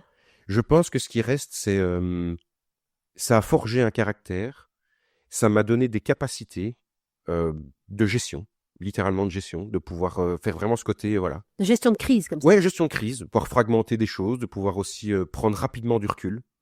Alors, ça fait pas de moi quelqu'un d'insensible, loin de là, mais je mets mon énergie sentimentale, si je puis dire, ou émotionnelle, c'est plutôt ça, mon énergie émotionnelle, sur ce que je décide de faire. À l'instant T, je vais tout donner, mais voilà, une fois que c'est fait, c'est fait. Je passe à autre chose. Je dois passer à autre chose. Je ne peux pas rester derrière moi avec un boulet émotionnel que je traîne en permanence et qui me freine dans ma vie. Je refuse catégoriquement d'être quelqu'un comme ça. Et ça, je pense que c'est venu à cause du cas maman. Enfin, grâce J'entends deux choses. J'entends le fait de pouvoir gérer des situations difficiles, mais le fait aussi de les assumer, d'aller jusqu'au bout, de faire en sorte que ça ne reste pas un caillou dans ta chaussure qui Ah oui, non, non. t'accompagne sur C'est la le durée. côté action-réaction. C'est ça. Tu gères les choses dans le Oui. sens tu les résous, quoi. Oui, voilà, il faut résoudre le problème. Je n'aime pas me retrouver, et je vante ça à ma compagne en lui disant, pour moi, il n'y a pas de problème, il n'y a que des solutions. Alors, c'est pas une phrase de moi, mais je vais d'ailleurs la nuancer. Bien sûr que les problèmes, il y en a. Chez tout le monde, on a des problèmes. Moi, je me vois comme quelqu'un qui doit amener des solutions, qui doit aider, entre guillemets. C'est ton job. C'est mon job. Mon job, c'est de trouver ça. Alors, parfois, je m'implique pas non plus. Je ne cherche pas à regarder ce qui se passe ou quoi que ce soit. Mais si on vient vers moi et qu'on me dit, écoute, en fait, ça va pas, ou là, machin, pas de souci.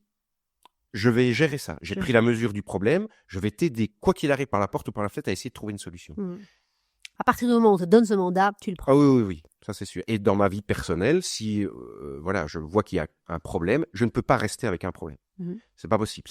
Ouais. C'est quelque chose que tu regardes avec satisfaction et ou qui est fatigant parfois. Avec beaucoup de satisfaction. Et peut-être que ça doit être fatigant, mais je ne le vis pas comme ça. Je vis simplement... Enfin, je le vis pas comme ça, c'est pas tout à fait vrai. Je pense que quand il y a vraiment beaucoup de dossiers à gérer, ce que j'appelle des dossiers, c'est des dossiers... Des problèmes. Des problèmes, des dossiers de vie, voilà, c'est comme ça. Il n'y a pas de problème, il n'y a que des solutions, donc les problèmes deviennent des dossiers de vie. Voilà, c'est des dossiers. Hop là, tiroir, ok, celui-là c'est fait, celui-là non, faut qu'on va être attention. Et dossiers plus ou moins compliqués, plus ou moins sympas. Voilà, il y a des dossiers plus ou moins sympas, plus ou moins compliqués. En parlant de fatigue, oui, parce que ça fait écho à ici, par exemple, depuis quelques mois, il y a eu beaucoup de soucis. Voilà, que ça soit des problèmes à gérer niveau famille, que ça soit pour des projets personnels, des problèmes dans la maison, des problèmes de ci, des problèmes de là, le boulot. Parfois, on fait un bilan et on se dit... Mais quand tu es celui qui est en charge, parce qu'en fait, moi, c'est ça que ça m'évoque. C'est que s'il y a un problème, s'il y a un dossier, pardon. S'il y a un dossier, il faut le gérer. Je suis quelqu'un qui gère parce que j'ai appris à le faire, j'ai les outils et c'est plutôt satisfaisant. Oui. Donc, je gère. Alors, quand il y a 3 dossiers, ok. Et dans les moments de vie, il y en a 10, ben, ça fait beaucoup de choses où tu dois gérer. Oui. Tu veux gérer. Ça, je n'ai pas bien compris. C'est Oui. une nuance entre les deux. Mais donc, disons que quand ça s'impose à moi et qu'on me confie, par exemple, une responsabilité, je dois le gérer à ce moment-là. Parce que c'est le principe d'un boss qui va dire, bah, écoute, tu dois faire ça parce que c'est ton job. Ok, bon, je le fais, c'est mon job. même si c'est pas ton boss on qui me te le dit. l'impose. Voilà, c'est ça la différence. C'est qu'il y a ça, il y a le je dois, et puis il y a le côté où je me l'impose aussi, personnellement. En disant, je pense qu'au fond de moi, il y a un petit côté que j'aime ça, il faut pas se leurrer. Le contrôle, on en revient à ça, mais j'aime bien avoir le contrôle. Et je ne m'arrête du coup pas assez, je pense, pour me dire, là c'est dur. Tu te rends compte que c'est dur. Oui, c'est dur, mais je me refuse à me dire que ça va être impactant. Je peux plus. C'est ça. Tant pis, en fait, c'est dur, mais oui, mais bon, voilà, tu vas y arriver. Tu vas y arriver, c'est tout. Faut le faire, faut passer à travers. Et quand je me dis ça tout haut, je dis, oui, ben maman, t'as pas envie, par exemple, d'aller t'en occuper. Oui, ça va être dur, machin, mais faut le faire. Et tu vas le faire et tu vas y arriver.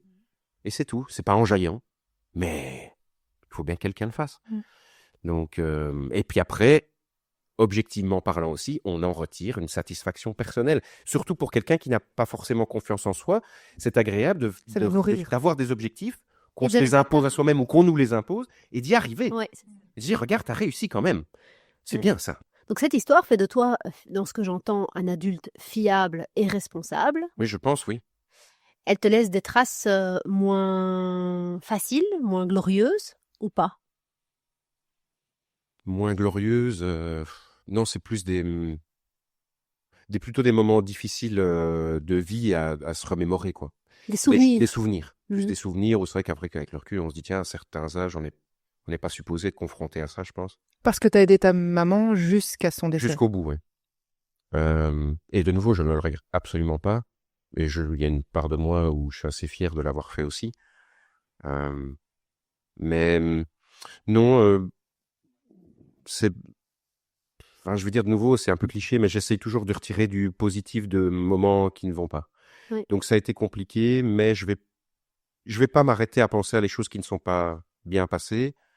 Je vais plus m'arrêter sur tout ce que ça a engendré de bien, de finalement. positif. Que ce soit chez moi ou chez les autres. Sans finalement, voilà, oui, ici, quelques semaines, quelques mois avant qu'elle ne décède, elle était placée dans une maison de repos et j'essayais du moins le plus régulièrement possible d'aller la voir. Et pardon. Il y a eu un des derniers moments que j'ai passé avec elle où je lui dis je vais t'emmener un samedi, on va aller se promener. Parce que voilà, malheureusement, je vois bien quand même que son quotidien, c'est quoi je suis dans une maison de repos, quoi. Je veux dire, voilà, je suis seul. En plus, il y avait quand même une très grosse différence d'âge. Hein. On avait qu'une 60aine d'années et elle, les autres membres sont des clichés, mais je veux dire, plus âgé. 80, oui. plus grabataire, un peu plus âgé. Et à ce moment-là, par contre, elle est totalement sobre. Donc, il n'y a plus du tout, parce qu'elle a... Ah oui, elle ne donc boit plus du tout. c'est vraiment À ce moment-là, elle est médicalisée. médicalisée. Elle a eu quelques semaines et quelques mois d'hospitalisation où qu'on l'a sevrée. Puis on nous dit, écoutez, elle a fait des crises d'épilepsie. Et donc, en fait, on peut plus la laisser rentrer chez vous. Il y a trop de risques. Parce qu'elle va retoucher à ce moment-là de l'alcool et l'alcool va réalimenter ça. Et ce problème de crise d'épilepsie, si personne n'est là, elle peut y rester là. Ouais, quoi. ouais. Donc, bref, tout un process. Et donc, à ce moment-là, elle ne boit plus du tout. Mais je vois, à ce moment-là, par contre, quelqu'un qui a eu des séquelles avec les crises d'épilepsie qu'elle a eues. Et, du coup, je me dis, tu sais quoi, voilà, allez. Ton quotidien n'a pas l'air d'être simple là-bas. À nouveau, je suis pas le premier à enjailler. Hein. Je suis pas le premier à me dire, allez, je vais passer mon samedi pour sortir maman, hein, entre guillemets, parce que, j'ai un peu de la peine pour elle, mais d'un autre côté, de nouveau, égoïste aussi de se dire, ouais, j'ai ma vie aussi à côté. Je veux dire, j'ai ma compagne, j'ai ma fille, j'ai tout ça. Bon, bref, ok, je vais le faire, parce que papa n'est pas là. Mon papa n'est pas là. Je sais plus où il est parti, je crois qu'il était en vacances, etc. Et paradoxalement, en fait, ça a été un des plus beaux souvenirs que j'ai eu avec elle. Où elle était tellement heureuse de sortir, que je l'emmène. On a été promener, faire simplement le tour du lac de Louvain. Juste d'être en voiture, qu'elle soit en voiture, on l'emmenait à droite ou à gauche. On a été au shopping de Nivelles. On a été manger un petit truc. Puis je l'ai ramené, on avait été faire des courses au Deleuze pour remplir son frigo et de biscuits et de bazar, etc.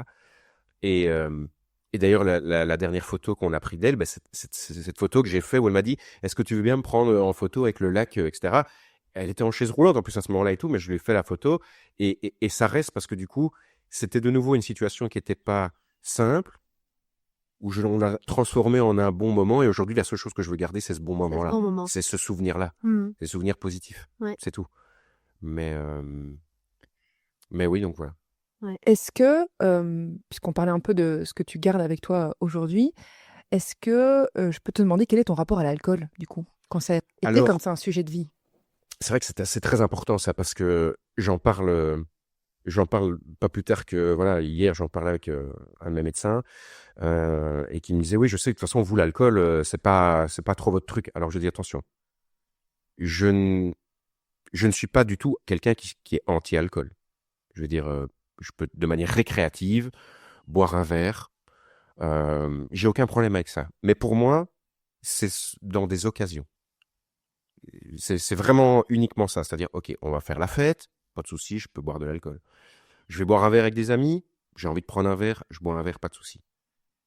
Là où j'ai plus un problème, c'est le quotidien. C'est-à-dire que dans mon quotidien, s'il n'y a pas une occasion particulière qui inciterait ou qui te dirait un petit verre d'alcool, ça peut être bien, jamais boire de l'alcool dans mon quotidien. Je n'en bois jamais. C'est ça. Le côté, je rentre le soir, même à table, un petit verre de vin, tu vois, jamais. Je ne peux pas. Ouais. Et là, par contre, ça c'est purement personnel. J'ai une aversion avec le vin, parce que c'était malheureusement l'alcool de prédilection de ma maman. Donc ça, je peux déjà pas, même sentir ça, voilà. Ça remémore tout. Trop de mauvais souvenirs. Ouais. Voilà, ça c'est hors de question. Et du coup, par contre, j'ai quand même, je pense aussi, ce recul par rapport à potentiellement d'autres personnes qui vivent ça aussi. Je veux dire, c'est un peu la même image que quelqu'un, par exemple, qui est en surpoids. Moi qui l'ai été, je vais pas arriver en pointant du doigt en disant « Ah, ben super, hein, regarde hein. » Non, non, gars. Tu connais. Tu es plus prévenant par rapport à ça. Oui, évidemment. Je pourrais jamais poser un regard de jugement sur voilà, des familles ou des gens que je verrais avoir un problème d'alcool parce que j'ai vécu ça, moi. Donc. Et c'est quoi, du coup, ton regard sur l'alcoolisme? Mon regard sur l'alcoolisme, c'est que c'est probablement la pire saloperie qui est, parce qu'en fait, on dit souvent, c'est la drogue du pauvre. Et parce que c'est accessible. Ouais. C'est accessible. Mais c'est tellement accessible. Je ne dis pas qu'il faut que demain, ça ne le soit plus. C'est pas moi qui vais réinventer ça. Et je pense pas du coup que ce soit une bonne idée non plus. Mais Mais c'est une vraie, ouais, c'est une vraie saloperie, pardon, mais c'est parce que qui ai vécu ça pendant 30 ans, je vois tout ce que ça peut engendrer. Je vois à quel point ça peut détruire des familles, ça peut détruire des gens, ça peut détruire, et quand je dis des familles, c'est pas que la famille directe de la personne qui vit ça. Quelqu'un qui boit de l'alcool, qui prend le volant, peut aller Et- tuer Mhm. d'autres personnes. Mm. Enfin, tout ça, on sait. On en a parlé d'ailleurs dans un épisode. Voilà. Et ça, c'est... Ben oui, l'alcool, c'est... Vous voulez entendre ce que je veux dire, mais l'alcool, c'est bien, mais dans une certaine mesure. Mm. Mais en fait, à petite dose, ponctuellement, et quand on n'a pas de soucis avec l'alcool. Voilà. Enfin, c'est bien. Encore, je voudrais juste nuancer. L'alcool en soi, si on regarde médicalement parlant, c'est un toxique pour le cerveau. Donc, à partir du moment où on boit une goutte d'alcool, c'est un toxique pour le cerveau. Le corps se met en branle pour l'évacuer. Bon, je ne dis pas ça d'une manière jugeante. Ça, c'est Non, juste un C'est fait un fait. Mhm. C'est un fait. médical. Donc, quand on dit en fait, c'est OK et acceptable, c'est surtout C'est socialement très acceptable. acceptable. Voilà. Pour revenir sur l'accessibilité que tu disais tout à l'heure, je trouve que ça rejoint ça aussi. Un peu comme la cigarette, alors de moins Oui, en moins, mais parfait. c'est socialement acceptable. Tu peux fumer en rue, tu peux boire un verre de vin ou n'importe quoi au restaurant. On va pas te dire oh, c'est mal. Enfin, Absolument. c'est pas OK. Tu en trouves partout et tu as de tous les prix. Ça peut commencer, donc voilà. Mais le mot que tu as employé, en tout cas que moi j'ai retenu, c'est destruction. Oui. Là, au sens de l'alcoolisme. Alcoolisme, ça veut dire on boit d'alcool régulièrement. C'est même pas une question de grosse quantité. Hein. À partir du moment où tu en bois tous les jours, ouais. C'est considéré comme de l'alcoolisme. D'ailleurs, si on prend les règles de l'OMS, en tout cas, peut-être je vérifierai pour les mettre en ressources, mais il faut au moins 2 jours d'affilée sur la semaine où on ne boit pas d'alcool. Et il y a des quantités différentes pour les hommes et pour les femmes. Je crois que les femmes, c'est 1 verre, les hommes, c'est 2 verres. Des quantités qui dépendent du type d'alcool. Ça, je mettrai en ressources parce Oui. que c'est quand même très bien Oui. documenté pour les Très bien. personnes qui veulent aller le boire. De donner un repère comme ça, pour Oui. savoir si on a ou pas un problème avec l'alcool. Ouais. Et je mettrai aussi les ressources, du coup, puisqu'on en parle, sur les numéros de téléphone gratuits et les organismes qui peuvent aider pour les personnes alcooliques, mais en fait aussi, parce que c'est ce dont tu nous parles aujourd'hui, pour les proches Oui. concernés, aidants, puisqu'en ouais. fait, ils sont évidemment très touchés par ça. J'aimerais rembobiner un tout petit peu. Tout à l'heure, je voulais pas t'interrompre parce que tu as parlé de ton papa Mhm. et tu as dit mon papa, il a toujours été là. Oui. Il a toujours été avec ma mère jusqu'au bout. Oui. D'un point de vue extérieur, dans mon imaginaire, ça doit être très difficile d'être en couple avec une personne qui est malade d'alcoolisme. Et donc, j'ai l'impression que ça demande beaucoup de résilience pour pouvoir rester. Toi, tu as un regard, tu as un avis là-dessus que tu voudrais partager sans... Alors voilà, oui, moi, sur mon avis, je suis pas objectif puisque c'est mon papa, mais C'est pas ce qu'on te demande. moi j'ai une très très très très profond, j'ai un très profond respect pour mon papa parce que mon papa n'a pas été élevé de manière très catholique comme l'était ma maman, mais il m'a dit la symbolique de s'être marié quand on s'est retrouvé à se dire voilà, c'est pour le meilleur et pour le pire. Il dit moi je l'ai pris au premier degré. Ouais, c'est ça. Ça va, tant mieux. Ça ne va pas, je devrais quand même être là. Et bien sûr qu'évidemment, dans son quotidien, ça a été très loin d'être simple. Très, très, très, très, très, très loin d'être simple. Et c'est pour ça que j'ai encore plus de respect pour lui, parce que, je sais pas, c'est parce que c'est une ancienne génération, mais aujourd'hui, je sais que moi-même, j'ai été élevé un peu comme ça, donc je pense que j'aurais cette tendance à vouloir faire la même chose que lui, parce que c'est un exemple et que... Dans ton couple, tu veux Dans dire mon le modèle de dans couple mon que ça a donné. Mais j'entends de plus en plus aujourd'hui que on est de nouveau dans une génération qui évolue et de se dire bon bah je se tape sacrifie les pas. gens à dos, mais je veux dire voilà, pour 2-3 choses qui vont pas, on a plutôt tendance à se dire oh, tu sais quoi, en fait je m'en vais parce que C'est voilà, compliqué, c'est quoi. trop compliqué, moi ça ne me convient pas. D'un côté je respecte parce que j'ai juste envie d'être heureux, donc cette motivation là je la respecte à 200%. Je suis pas heureux avec toi, j'ai quand même envie d'être heureux, bah arrêtons là, moi je m'en vais. Ok, aucun problème avec ça, mais je vois que mon papa lui n'a pas été heureux. Il a même été malheureux, très, et il est quand même resté. Et ce qui est assez paradoxal, c'est que du coup, on peut entendre des gens qui vont dire bah ouais, mais pourquoi il est pas parti, pourquoi est-ce que voilà. Et à côté de ça, j'entends depuis des années que des gens qui disent respect, parce que franchement, c'est un saint, C'était pas C'est pas ça. facile et il est resté. et il est resté. Et en quoi c'est bien Il a qu'il soit fait. resté pour toi? Moi, je pense que c'est bien parce que il l'a fait pour elle, parce que même si et il l'a fait indirectement pour nous aussi, parce que voilà, il nous a dit tant que vous étiez encore à la maison, moi, il était hors de question que voilà, je m'en aille et que ça soit trop compliqué pour vous. Et puis après coup, il s'est dit, je pense qu'il l'a fait aussi parce qu'il avait une forme de culpabilité énorme à l'idée d'imaginer que s'il la quittait, il allait laisser une personne qui allait être livrée à elle-même mais qui ne pouvait pas se gérer. Mhm. Donc il s'est dit aussi, ouais, si du coup je m'en vais, qui va s'occuper d'elle? Ben, Ouais. il reste qui en fait dans le tableau? Il reste Moi. toi. Ouais. Mm. Mais j'ai pas envie de dire à mon fils, en fait, tu vis plus et c'est toi qui vas t'occuper de maman. Parce que moi, j'ai envie de profiter de la vie. Alors, il le faisait quand il partait en vacances. Et je lui disais, fais-le. Vas-y, pars. Parce qu'il faut que tu fasses un peu. Sinon, que tu vas tu devenir souffles. fou. Il faut que tu souffles. Pars une semaine, pars 10 jours, fais tes activités avec tes amis, etc. Et t'inquiète. Je vais gérer pendant que t'es pas là. Ouais. Mais donc, au final, je pense que ce qui est bien qu'il l'ait fait, qu'il soit resté, c'est parce qu'il peut quand même aussi se regarder dans la glace aujourd'hui et se dire, quoi qu'il se soit passé, j'ai quand même toujours été là pour elle. Je lui ai toujours tout donné, même jusqu'à la fin, quoi. Je veux dire, quand elle a passé des semaines et des semaines et des semaines ici depuis, je crois que c'est à partir du mois de décembre jusqu'au mois de mars à l'hôpital ou dans des maisons de repos, mon papa était présent tous les jours, midi et soir. Waouh. Il allait la voir à l'hôpital tous les midis et tous les soirs. En sachant que même parfois, c'était pour tomber sur quelqu'un qui était juste dans le lit, qui ne pouvait pas interagir avec lui, il y allait. Ouais.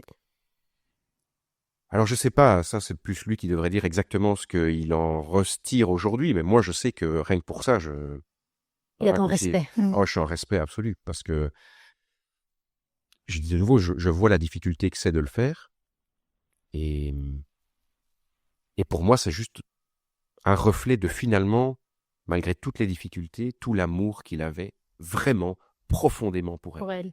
Il l'aimait, mais il me l'a dit, je l'aimais comme au premier jour. Même si c'était compliqué, même si j'avais plus la même relation que j'avais avec elle.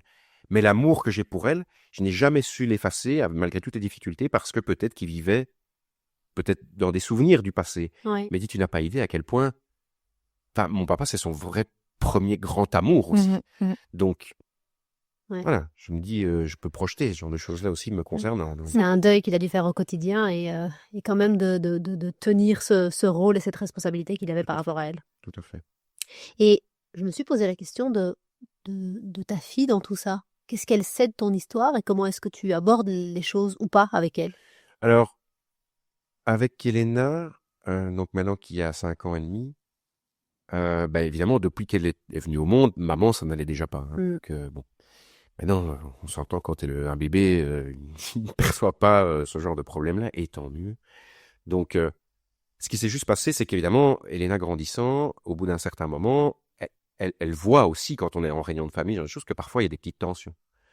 Elle voit que ma maman s'appelle Dominique, mais on l'a surnommée Niki. Donc, Niki, comme elle dit, elle était un peu bizarre aujourd'hui, ou elle était, elle parlait un peu plus fort, ou et encore, ma maman a toujours eu un contact avec les enfants, où elle était aussi, je pense avec l'alcool, peut-être elle régressait un petit peu dans son cerveau, mais elle a toujours eu un contact hyper facile avec les enfants. Elle adorait être avec les enfants. Faire semblant de jouer, faire du dessin avec eux, etc. Et donc, elle l'a toujours fait avec Elena aussi. Et ça, je dois dire que du coup, elle a été un petit peu préservée de ça. Parfois, elle a pu voir que papa, il a dit un jour, voilà, bon, allez, on remballe toutes les affaires, on s'en va, par exemple. Réunion de famille, ça a été très compliqué. J'ai dit, voilà, on y va. Sans faire d'esclandre, mais de dire, tiens, pourquoi est-ce qu'on s'en va? Parce que c'est soudain. C'est soudain, quoi. Donc, elle comprend pas, parce que, papa avait décidé qu'on partait, parce que c'était un peu compliqué. Donc papa préfère que, on se dispute pas, n'a rien avec Niki et compagnie, donc on rentre. Et puis, là, par contre, quand il y a eu tous les épisodes à répétition, les hôpitaux, etc., elle m'a vu souvent partir, devoir dire, écoute, papa part, il va voir Niki, etc. Ah, est-ce que je peux venir? Non. À l'hôpital, tu ne viens pas. Pas dans les états où je savais que je risquais de la voir moi, donc je ne vais pas te confronter à ça. Et quand elle était un petit peu mieux, parce qu'elle a vraiment eu des pics de haut et de bas, quand elle était dans un haut, j'ai accepté une fois qu'Elena, par exemple, vienne avec moi à l'hôpital, la voir. Et bon, on restait pas longtemps. Hein. C'était une petite demi-heure maximum, et puis c'est tout.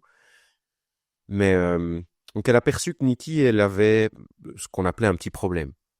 Mais je suis absolument pas rentré dans des détails. J'ai jamais été lui expliquer pourquoi est-ce qu'elle en était là, son passé, etc. Niki, elle a un petit souci. Ça va pas fort. Mais tu sais que Niki, elle t'aime et que ça, il n'y a pas de souci avec ça.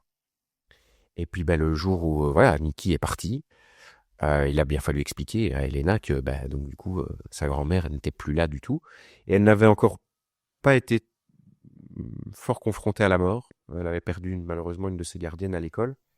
Mais donc il a fallu un peu expliquer tout ça. Et voilà, elle a très bien accepté l'information. Enfin, je pense qu'on a bien présenté les choses en tant que parents, on a bien fait ça. Et je lui ai toujours dit, je dis voilà, Niki, c'est simplement que maintenant, voilà, elle est au ciel. Hein, on n'y croit pas. Je suis le premier à pas forcément y croire, mais pour une enfant, je préfère lui mettre un cadre qui est plus facile pour expliquer la situation en disant, elle avait peur que du coup, Niki soit plus entre guillemets jamais là, mais qu'il n'y ait plus rien en rapport. Même son souvenir. Ouais. Voilà, même son souvenir. Et je dis non, mais je dis mais tu sais tout ce que tu fais, tu sais, Niki peut te voir, Niki peut percevoir des choses. Si tu as envie d'en parler, même de lui parler, tu lui parles. Ouais. Il y a aucun problème. Donc malgré la maladie, il y a quand même eu cette relation de grand-mère à petite fille qui a été là et donc des souvenirs qui pour elle sont des souvenirs Moi, j'ai essayé positifs. quand même de l'entretenir un minimum, en me disant que comme elle était encore petite, même si je savais que parfois ça allait pouvoir être compliqué, mais ça l'a rarement été, mais j'avais envie. J'avais envie qu'elle ait quand même une petite relation avec elle. Et d'ailleurs, quelques semaines avant son décès, je suis allé avec Elena, quand elle était en maison de repos, on a été passer quelques heures avec elle là-bas, on a joué aux cartes, on a fait ce genre de choses. Et on voyait bien que sa petite fille, mais je vais me dire ses petites filles, parce que ma sœur a une fille aussi, elle les idolâtrait. Elle ne savait, je pense, malheureusement, peut-être pas l'exprimer comme elle l'aurait voulu, de par son addiction et toutes voilà, les conséquences qu'ont engendré les crises d'épilepsie, la régression, etc. Mais il y a un exemple typique. Je crois qu'il y a un Noël, il y a 1 an ou 2 ans de ça, je lui avais fait faire une grande couverture, un grand plaid avec une photo de Emma, donc ma filleule et nièce, et Elena, quand on était partis faire un séjour à Peridaïsa avec ma maman, mon papa, ma sœur, ma compagne et les 2 petites. Et elle le dit encore aujourd'hui, enfin elle le disait, c'était un des plus beaux voyages, si je puis dire, c'était génial avec la famille, c'était super, j'avais adoré. Maman était en chaise, mais on l'a poussée partout. Bref, elle avait adoré ça. Il y avait une magnifique photo des 2 petites et j'avais imprimé ça sur un plaid. Ce plaid était devenu, et est toujours d'ailleurs, c'est une légendaire, quoi. À l'hôpital, elle ne l'a jamais quitté. Tout le temps. Même s'il fallait l'emmener faire un examen, c'était ma couverture. En permanence, parce que c'était ses 2 petites filles. C'est pas parce que la couverture était sympa, c'est parce qu'il y avait ces 2 petites filles dessus et qu'elle les idolâtrait vraiment à un point où, bon, elle en parlait tout le temps dès qu'elle avait un peu un éclat de conscience. C'était de ses petites filles dont elle parlait, donc voilà. Et ça, je suis assez content quand même que Elena ait pu avoir un petit Ce contact, lien, quoi. ce lien un Oui, oui. minimum avec elle, aussi faible qu'il pu être, mais il était là quand même. Qui a été Voilà. important pour elle et pour ta maman dans ce que tu m'as dit. Je vois ce que ça lui a apporté, elle, en fait. Plus que même pour moi, j'ai envie de dire. Parce que je me dis, voilà, oui, au fond de soi, on a envie qu'en tant que papa, voilà, ma fille va avoir une relation avec sa grand-mère. Bien sûr, c'est important. Mais c'est plus important d'abord pour ma maman, quand j'ai vu le bonheur que ça lui Ça lui amenait, je me suis dit, procure.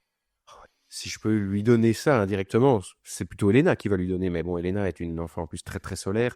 Donc, elle est très dans le partage et dans les sourires et dans les rires et tout ça. Et avec ma maman, ça s'est toujours passé comme ça aussi. Ouais. Donc, c'est vrai que c'était très bien. Très, très bien. Max, si aujourd'hui quelqu'un nous écoute et est proche d'une personne qui a une problématique d'addiction, Oui. alcool ou autre, est-ce qu'il y a quelque chose que tu aurais envie de lui partager? C'est un petit peu, ça va faire écho au problème de trouble alimentaire, mais surtout ne jamais être seul. En fait, être seul face à ça, ça n'est pas jouable. On ne sait pas le faire. Je pense que, et pourtant Dieu sait que je me permets de le dire parce que c'est sans modestie aucune, mais j'en ai vu et j'en ai vécu. Et si je n'avais pas eu des gens autour de moi pour m'aider, Ta sœur, ton papa? ma sœur, mon papa, ma grand-mère, mes amis, mes meilleurs amis, ma psychologue, je n'aurais jamais su y arriver. Je ne serais pas l'homme que je suis aujourd'hui si je n'avais pas eu un coup de main. Ça, c'est juste, voilà. Et de nouveau, c'est très général, mais c'est un fait. Donc, se croire qu'on peut affronter ça seul, c'est pas possible. Après, je pense que le seul conseil, et c'est un bien grand mot que je peux donner, c'est d'essayer de prendre du recul. Moi, c'est parce que c'est de nouveau, ça n'est que de ma fenêtre à moi. Hein. C'est uniquement parce que c'est ce que moi j'ai mis en place qui m'a permis d'affronter ce que j'ai affronté. Donc je peux pas dire que c'est ce qu'il faut faire. Je dis juste que c'est ce que moi j'ai fait. Et ça m'a aidé. C'est de réussir à prendre du recul sur la situation. et d'avoir peut-être ce côté un petit peu compartimenté. Ce qui n'a jamais empêché que j'ai aimé ma maman, hein. Oui. Mais plus de la même façon. Qu'est-ce que tu entends par prendre du recul? Mais prendre du recul, c'est ce que moi j'ai fait, c'est-à-dire que face à une situation qui est compliquée, face à un proche qui vit ce problème d'alcoolisme, c'est de se dire, est-ce qu'on a déjà envie de l'aider ou non à la base, hein? Et si on a envie de l'aider, nous, on ne peut rien imposer. C'est l'autre qui va nous autoriser ou non à le faire. Et si cette personne ne nous autorise pas à avoir Ce rôle. ce rôle de l'aider, même pas de sauveur, de pouvoir l'aider, il faut prendre le recul en se disant, j'y arriverai pas. C'est la même chose finalement que quand ma maman a souvent été voir un psychologue, elle en a vu, hein. Et parfois, elle est tombée sur des margoulins, parfois elle est tombée sur des gens qui étaient bien, et notamment un à la fin qui a dit, écoutez, je vais moi-même entériner le fait qu'on va arrêter. Parce qu'en fait, vous n'avez pas envie. Vous ne laissez pas la possibilité de vous en sortir. Donc ça ne sert à rien. Et c'est pareil pour quelqu'un qui va vouloir aider. Et si on ne vous donne pas cette possibilité de vous aider, j'ai envie de dire, entre guillemets, laisse tomber. Mais non. En tout cas, de sauver peut-être. Voilà. Parce qu'au final, toi, dans ton histoire, tu as toujours aidé. Oui, j'ai aidé, mais je Mais n'ai pas. Tu as dit à un moment donné, on a compris que sauver, c'était plus possible. Enfin, c'était pas possible. Ça, sauver, c'était pas Parce qu'il faut que la personne décide de se sauver Voilà. elle-même pour laisser d'autres personnes Et entrer. au-delà de ça, oui, ici on parle de problèmes de santé, on parle donc au-delà du fait d'avoir la volonté, il faut avoir les ressources, il faut avoir l'accompagnement médical. Je pense Ouais. très fort à ce que tu as dit au tout début, l'examen médical de son acouphène où on dit à ton papa il va falloir la surveiller. Qu'est-ce que ça veut dire ça? Il va falloir la surveiller. Ah, mais ça plante le Il décor. n'y a pas tout un accompagnement médical autour. Sortir de l'alcoolisme, c'est bien au-delà d'une volonté, en fait. Ah oui. Non, en fait, tu as raison. C'est au-delà d'une volonté. Mais ce qui est sûr, c'est que si tu mets tout et qu'il n'y a pas la volonté, ça marche pas. Bien. Voilà. La volonté est une des conditions nécessaires, mais certainement pas suffisante. Et ça, d'ailleurs, ce serait ultra réducteur, et d'autant plus avec un problème, une maladie comme celle de l'alcoolisme, Ouais. en fait. Ce serait... Oui, parce que c'est vrai qu'on a tendance à oublier que l'alcoolisme est une maladie. Oui. Maladie. Ouais. Et c'est vrai que... C'est pas un mode de vie. Oui, non, Ouais. c'est ça. C'est tout à fait ça. Et c'est vrai que pour beaucoup de gens, on n'y pense pas en se disant l'alcoolisme, c'est pas juste, ouais, ils boivent trop. Non, ça engendre, c'est littéralement une maladie avec tout ce que ça engendre autour. Oui. C'est pas qu'un problème Dépendance. d'addiction. Mais ce qui est sûr, c'est que, enfin, pour en revenir à ta question, je pense que ce qui est le plus compliqué, c'est bien sûr d'avoir quelqu'un en face qui vit ça, mais parfois le plus compliqué, c'est ce que nous, on a envie de faire ou non par rapport à la personne. Et comme je disais, l'aider, oui, on a envie de l'aider. Parfois, on se rend compte qu'on n'y arrivera pas ou qu'on nous laisse pas la possibilité, et je parle bien d'aider à ce moment-là. Alors, ce qu'on fait, c'est qu'on aide les autres. On aide d'autres personnes qui, par exemple, n'ont pas lâché l'affaire, comme mon papa. Ouais. Moi, j'arrivais pas à aider ma maman. Mais ce que j'ai fait, c'est que j'ai aidé mon papa. Son entourage, son support à elle. Voilà, son support. La sauver, non. J'ai pas réussi à la sauver. Ok. J'aurais pas pu, de toute façon. Ce que tu mets en évidence comme conseil ou comme partage avec les auditeurs, c'est des éléments de résilience, en fait. Ce qui t'a aidé à pouvoir te relever et faire face, c'est d'être entouré. Et ça, on sait que dans la résilience, c'est un des facteurs les plus importants, de succès en tout cas. Tout à fait. Tu mets en évidence aussi sa part active, mais tout en étant conscient du champ des possibles et Oui. pas vouloir sauver et donc se mettre faire naître chez soi un sentiment d'impuissance. Non, tu es conscient de ce que tu peux faire et de tes limites. Ça, c'est deux éléments qui font partie des facteurs de résilience les plus reconnus, les plus étudiés en tout cas. Et donc, je pense que c'est important que le public l'entende, que c'est deux choses fondamentales pour s'en sortir. Je pense qu'il n'y a pas, comme je disais, pour moi, il n'y a pas d'autre champ de possible que de faire ça. Parce que, et ce que je peux, sans jugement de nouveau comprendre, c'est que certains, par contre, abandonnent. Oui, c'est ça. Pour moi, une façon de prendre la part active peut aussi se manifester par je laisse tomber, j'abandonne ou je me sauve ou je pars. Voilà, En tout cas, voilà, je faire un choix qui est aligné avec soi et qui nous met en action. En fait. Tout à fait. Et je pense que c'est pour ça, comme j'ai dit, pour moi, il n'y a pas de jugement. J'irai jamais regarder quelqu'un qui dit, ouais, moi, j'ai laissé complètement tomber, j'ai abandonné, je parle par exemple plus à la personne, etc. Je pourrais jamais juger ça parce Évidemment. que je me dis de nouveau, tu as fait un choix et je peux le respecter parce que je peux tout à fait comprendre. Et la seule chose, par contre, que je mettrais comme petite nuance, c'est de dire, j'ai aucun problème avec ça. Si par contre, tu peux te regarder dans la glace en te disant, je pense que je n'aurai aucun regret. Alors, c'est difficile de dire j'aurai jamais de regret. C'est impossible presque de le savoir. Mais si à un moment, on se retrouve à dire, oh, voilà, j'ai fait un choix personnel, et puis X années plus tard, je me retrouve en fait à croire que j'avais retiré des bénéfices personnels de ça, mais en fait, non, tout s'effondre parce que je commence à nourrir des regrets énormes De la culpabilité. et de la culpabilité, ce genre de choses. Ah, ben là, par contre, j'ai envie de dire, essaye peut-être de réfléchir à cette option-là qui peut exister chez certaines personnes. Et c'est pas pour autant que du coup, il faut se dire, ok, alors j'abandonne pas et je vais tout donner. Non, mais de nouveau, c'est le curseur. C'est le quoi. curseur. C'est l'alignement. curseur. L'alignement que tu évoques, c'est Voilà. en fait, bon, tu parlais de prendre du recul, c'est peut-être un peu ça. Quand on est dans la situation, on est dans le guidon, avec ses propres inquiétudes, la souffrance que ça génère, la souffrance de voir l'autre en difficulté, l'envie que ça aille mieux, l'impossibilité de le faire. Enfin voilà, on n'a pas parlé de, et je ne dis pas que c'est dans ton histoire, mais en tout cas, moi, dans mon imaginaire, la honte que ça peut amener, même si on parle de maladie, c'est même important, je pense. Je voulais l'évoquer juste après. Mais donc, dans tout ça, prendre du recul au moment où on peut, c'est probablement pas quand on a 12 ans, c'est se poser ces questions-là, se faire accompagner au besoin, évidemment, comme toujours, par quelqu'un, idéalement, qui a une connaissance du sujet. Il y a des psychologues alcoologues, par exemple, qui peuvent accompagner les personnes qui souffrent de la maladie, mais donc les aidants aussi, et de se dire, OK, comment est-ce que je me retrouve moi aussi là-dedans? Et là, on en revient à Balance ta vie, c'est se remettre dans l'équation, même si on n'est pas celui qui directement subit la maladie, on est à côté, c'est pas pour rien. On en subit les conséquences. Ah oui, ça Ouais. rayonne. Je veux dire, c'est Ouais. malheureusement une maladie qui rayonne très très fort sur l'entourage. Parce que Ça détruit. ça, oui, c'est tout à fait le mot. Oui. Mais Sarah, tu évoquais la honte. Moi, je voulais y revenir aussi. Quelle place a eu la honte dans ton histoire? Ouais, ça a été très présent. Parce que, ben, justement, alors il y avait ce caractère personnel qui n'avait pas forcément envie d'amener, par exemple, beaucoup de copains à la maison, parce que j'étais bien tout seul et je m'amusais bien tout seul, c'est pas le souci. Mais il y avait aussi clairement le côté, j'ai pas envie que quelqu'un soit confronté à ça. J'avais un ami dans le village de mes parents où j'habitais, et je pense qu'on devait avoir quoi, à ce moment-là, peut-être 13 ans, je pense. Il est venu une fois dormir à la maison, et le soir où il était à la maison, ma maman a fait une crise de tétanie. Elle en faisait malheureusement assez régulièrement.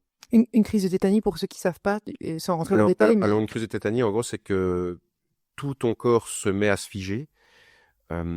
Et c'est assez impressionnant à voir. C'est un peu comme une crise d'épilepsie, entre guillemets, sauf que on ne se retrouve pas à remuer dans tous les sens, mais on a littéralement la tétanie. Donc, une tension dans tout le voilà, corps. comme une crise de peur, entre guillemets, mais qui n'est pas liée à de la peur, mais une tension dans tout le corps qui fait qu'on ne sait plus, on a du mal à respirer, on est figé, on ne sait plus bouger. Et elle s'est effondrée par terre, quoi. Et donc, à ce moment-là, il y avait le petit remède magique qui s'appelait le Lixantia. Il fallait mettre 10 petites gouttes de Lixantia dans un verre. Un anxiolytique. Un anxiolytique qui permettait de calmer et la faire souffler dans un sac pour l'aider à retrouver son souffle. Et donc ça a été un des moments de honte et de gênance absolue, parce que je me disais, voilà, il y a maman qui est là par terre, il y a mon copain qui est là, et je sais pas quoi lui dire. Ben voilà, bon bref. Et puis avec les années, il y a eu parfois des épisodes en public où maman n'était plus tout à fait consciente que en public on doit se tenir un petit peu. Je veux dire, il y a des normes sociales, et donc ça parle très fort, ça fait tomber des choses, ça fait un petit peu scandale, bon. Oui, des moments de honte, il y en a eu. Et donc en fait, avec les années, on se disait, ok, il y a des choses qu'on sait qu'on ne peut plus faire. Par exemple, emmener ma maman manger le soir dans un restaurant, c'était fini. De ça depuis des années. Plus jamais le soir, on sortait manger quelque part avec elle. Alors on faisait du coup le midi, et on croisait les doigts pour que ça se passe le mieux possible. En général, ça se passait bien, mais il fallait que ce soit dans un court laps de temps. Impossible de l'emmener faire un gastro pendant 3h30. Oui, c'est ça. Ça, c'était injouable. Donc, voilà. Mais alors, je suis toujours un peu naïve dans mes croyances, j'en ai conscience, mais pour moi, c'est important en fait de parler de la honte que tu évoques là, parce que c'est un sentiment, voilà, c'est une émotion qui ne se justifie ou ne s'explique pas. C'est pas ça que je veux dire, mais tu vis quelque chose qui est lié au regard de la société. Le principe de honte, c'est par rapport aux autres. Or, tu n'as aucune prise, aucune action là-dessus. Je vais faire un parallèle qui est évidemment pas du tout la même chose, mais c'est quand t'as le gamin de 2 ans qui fait une crise en plein milieu du magasin, que t'es déjà ultra mal, tu sais pas quoi faire, et que t'as droit au regard de travers des gens, genre tu sais pas élever ton enfant. Bon, pas le même exemple, mais même principe. L'idée est exactement là. Et quand nous, on parle de ces sujets-là à Balance ta vie, et qu'on partage, et encore merci de partager ton vécu, c'est dans cette idée d'ouvrir le champ de vision. Et en fait, ce dont on a besoin dans ces moments-là, c'est peut-être pas d'aide, mais c'est à minima d'un regard, soit de rien, soit d'un regard bienveillant, mais certainement pas du regard accusateur ou genre, mon Dieu. Alors on peut être surpris, hein, quelqu'un qui a un comportement inattendu, inadéquat à un endroit. Voilà, on reste des humains, je suis pas en train de dire. Mais en tout cas, pour moi, c'est important de juste s'arrêter une seconde là-dessus. Si on peut, chacun à notre petite échelle, dans des situations de vie quelles qu'elles soient, ne pas avoir en plus un regard qui est celui du jugement ou voilà, mais prendre juste la seconde qui se dit en fait, voilà, ok, j'ai vu, hop, c'était bizarre, voilà, et je passe mon chemin, ou j'aide si je peux aider, hein, voilà, si Ouais. la personne est ouverte déjà à avoir de l'aide.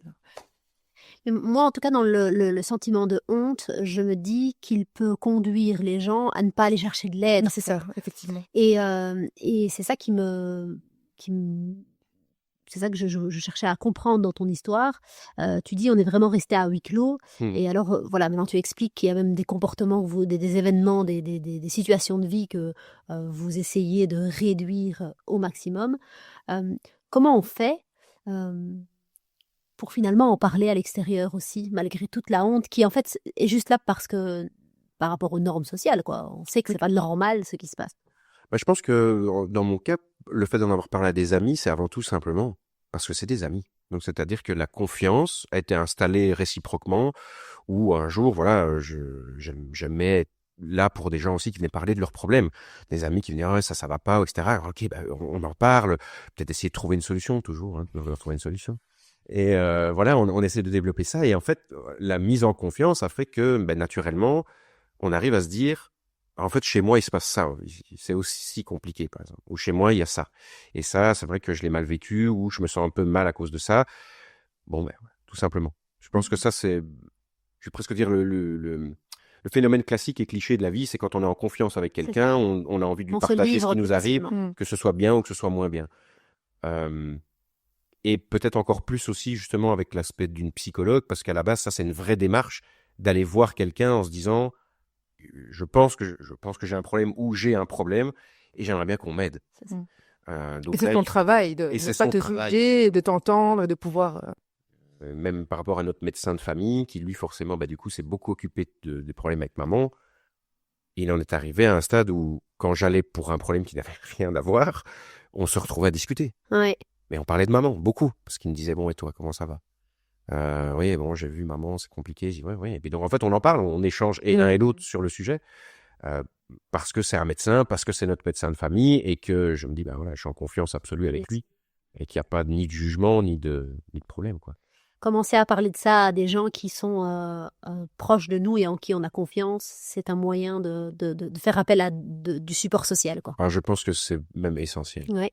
C'est plus qu'essentiel. Et parfois, on doit se faire violence parce qu'on se dit, pourquoi est-ce que j'irais parler de ça? Par exemple, par rapport à ce que j'ai vécu ce week-end, je disais encore à un ami la fois passée, je dis, tu sais, parfois, on est dans le dur, mais j'ai pas forcément envie d'en parler parce que, tu sais quoi, voilà. C'est comme donner 2 fois vie à la situation difficile, en fait. Exactement, c'est vraiment refaire vivre le monstre, alors que limite, tu t'es dit, ça va, il est un peu derrière, je l'ai un peu enterré. Non, mais je vais t'expliquer qu'il y a eu un monstre, en fait. Et donc, ah, et super, on réveille de nouveau le truc. Ben non. Alors qu'en fait, ce qu'on oublie si en ne le faisant pas, c'est que parfois, en ressortant justement le cadavre du tiroir, ben, on peut peut-être l'enlever définitivement du tiroir. On peut réussir à l'enlever pour toujours. En en parlant. En en parlant et en se disant, ok, et pas juste, ah oui, tiens, je le remets dedans. Oui, ou à lui donner une autre forme. Ouais, lui donner une autre forme, tout à fait. C'est de se dire finalement, il était tout noir et tout machin, bah, tu sais quoi, ok, c'est toujours un cadavre, mais on l'a mis en multicouleur. Et voilà, et il est là, mais ok. Et ça, pour moi, c'est essentiel. Il faut parler, il faut vraiment parler. Ne restez pas seul dans cette Non, situation-là. non, c'est pas. C'est vraiment le message.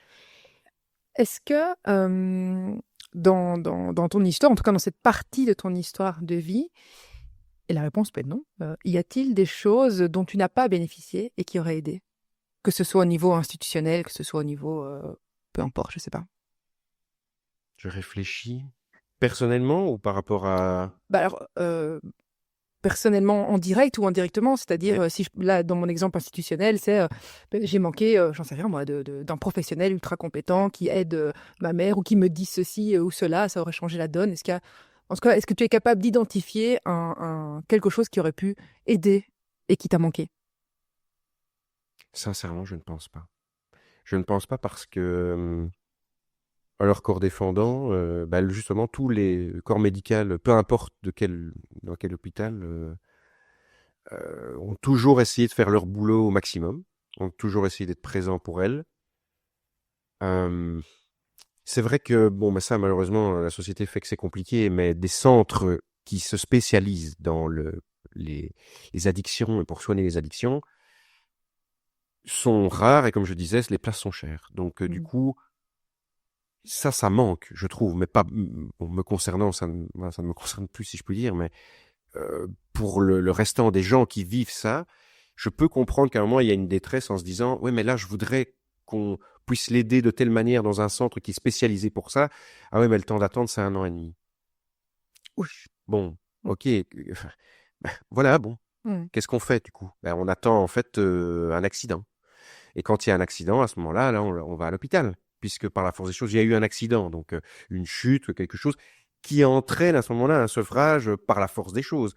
Mais ne vous pointez pas aux urgences en disant voilà, ma maman ou mon papa ou qui vous voulez a un problème avec l'alcool, faut le sevrer. On va vous remballer en vous disant mais en fait, ça ici, monsieur, c'est pas notre boulot de faire ça, à juste titre. Mais parfois, du coup, ça nous manque, ça s'aide en se disant mais médicalement parlant, moi, je sais pas le faire, moi, j'ai pas mais même, je veux dire, littéralement, en termes de médicaments, qu'est-ce qu'on doit donner, qu'est-ce qu'on doit pas donner pour aider quelqu'un qui se sevre? Est-ce qu'on peut arrêter tout d'un coup net comme ça? Je peux déjà vous dire que la réponse est non. Parce que l'ayant vécu, non, on peut pas faire ça. Ça engendre d'autres gros problèmes, des comas, des comas, ce genre de choses-là. Donc, l'ammoniac qui remonte au cerveau, etc. Le foie qui est déjà tellement impacté qu'il ne sait plus traiter. Donc, on tombe dans le coma. Voilà. Mais ça arrive à ma maman. Il ne faut pas jouer avec ça. Et d'un autre côté, quand on demande de l'aide, on ne sait pas forcément nous la donner. Donc, c'est pour ça que je réinsiste, mais je n'ai aucun reproche à faire au niveau de la médecine parce qu'ils ont essayé de faire le maximum, je pense. Mais je suis pas. Mais pour moi, il n'y a rien qui l'a aidé.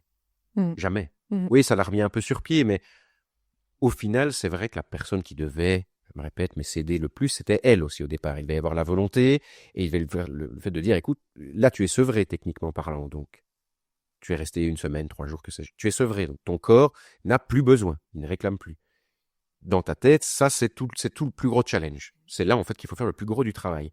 Si la personne n'a pas envie, ou potentiellement n'est peut-être pas tombée sur des bonnes personnes, je pense que c'est arrivé aussi, je dis, parfois elle est tombée sur des psys qui n'ont pas forcément aidé. Le terrain, on rappelle quand même qu'il y a le terrain sur lequel cette volonté peut venir se mettre ou pas, parce que derrière, il y a les acouphènes. Si on prend le cas de ta maman, les acouphènes sont toujours là, le terrain dépressif est peut-être toujours là, et donc il n'y a pas que la décision. Elle reste un point important, mais il n'y a pas que la décision. Absolument. Il y a tellement de dimensions dans la problématique.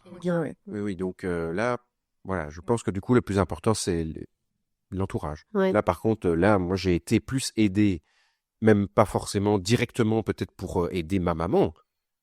Je pense que si, sur certains points, mais même m'aider surtout moi-même. Et si je m'aide moi-même, je suis plus apte et plus prêt à pouvoir être là pour maman, être là pour papa, être là pour ma sœur, être là pour machin. Voilà. Et exister dans ta vie aussi. Et bien sûr, oui. Du bien. Paul de Conf, quand même pas oublier ça. Est-ce qu'il y a quelque chose qu'on n'a pas abordé, une question qu'on n'a pas posée et que tu aurais aimé, à laquelle tu aurais aimé répondre ou sur laquelle tu as quelque chose à dire? Ou un mot de la fin, tu as le droit d'avoir un mot de la fin. Là, comme ça, rien ne me vient, mais moi, tout ce que je peux dire, c'est que forcément, voilà, ayant vécu tout ça, je sais à quel point c'est dur. Je sais à quel point le regard des autres peut être problématique. Ne doit pas l'être. Facile à dire, mais ne doit pas l'être. Parce qu'en fait, ça n'importe pas. C'est soi-même, ce qu'on vit, qui est le plus important, et le regard des autres, tant pis. J'avais presque envie de dire, c'est presque un réflexe de ma personnalité, me dire voilà, si quelqu'un entend ça et qu'il a un problème, n'hésitez pas à prendre contact, je peux peut-être s'aider à discuter si vous avez besoin d'aide pour en parler, n'importe quoi. Tu n'as matériellement pas le temps. Mais voilà, c'est vrai que ça va être plus compliqué. On en mettra par contre des ressources. Voilà, c'est en tout cas ce qui est sûr, c'est que comme je disais, demander de l'aide. Oui, il faut. Le pire, c'est que ce soit ce problème-là, mais même d'autres, il faut en fait beaucoup demander de l'aide. Ouais. Parce que tout le bénéfice qu'on en retire, c'est magnifique, quoi. Donc, voilà. J'ai envie de dire que ce sera le mot de la fin. Oui. Merci beaucoup pour ce partage. Encore merci à vous, en tout cas. Et à la prochaine saison. Ouais. Au plaisir. Avec grand plaisir. À bientôt. À bientôt. Des idées de sujets, moi.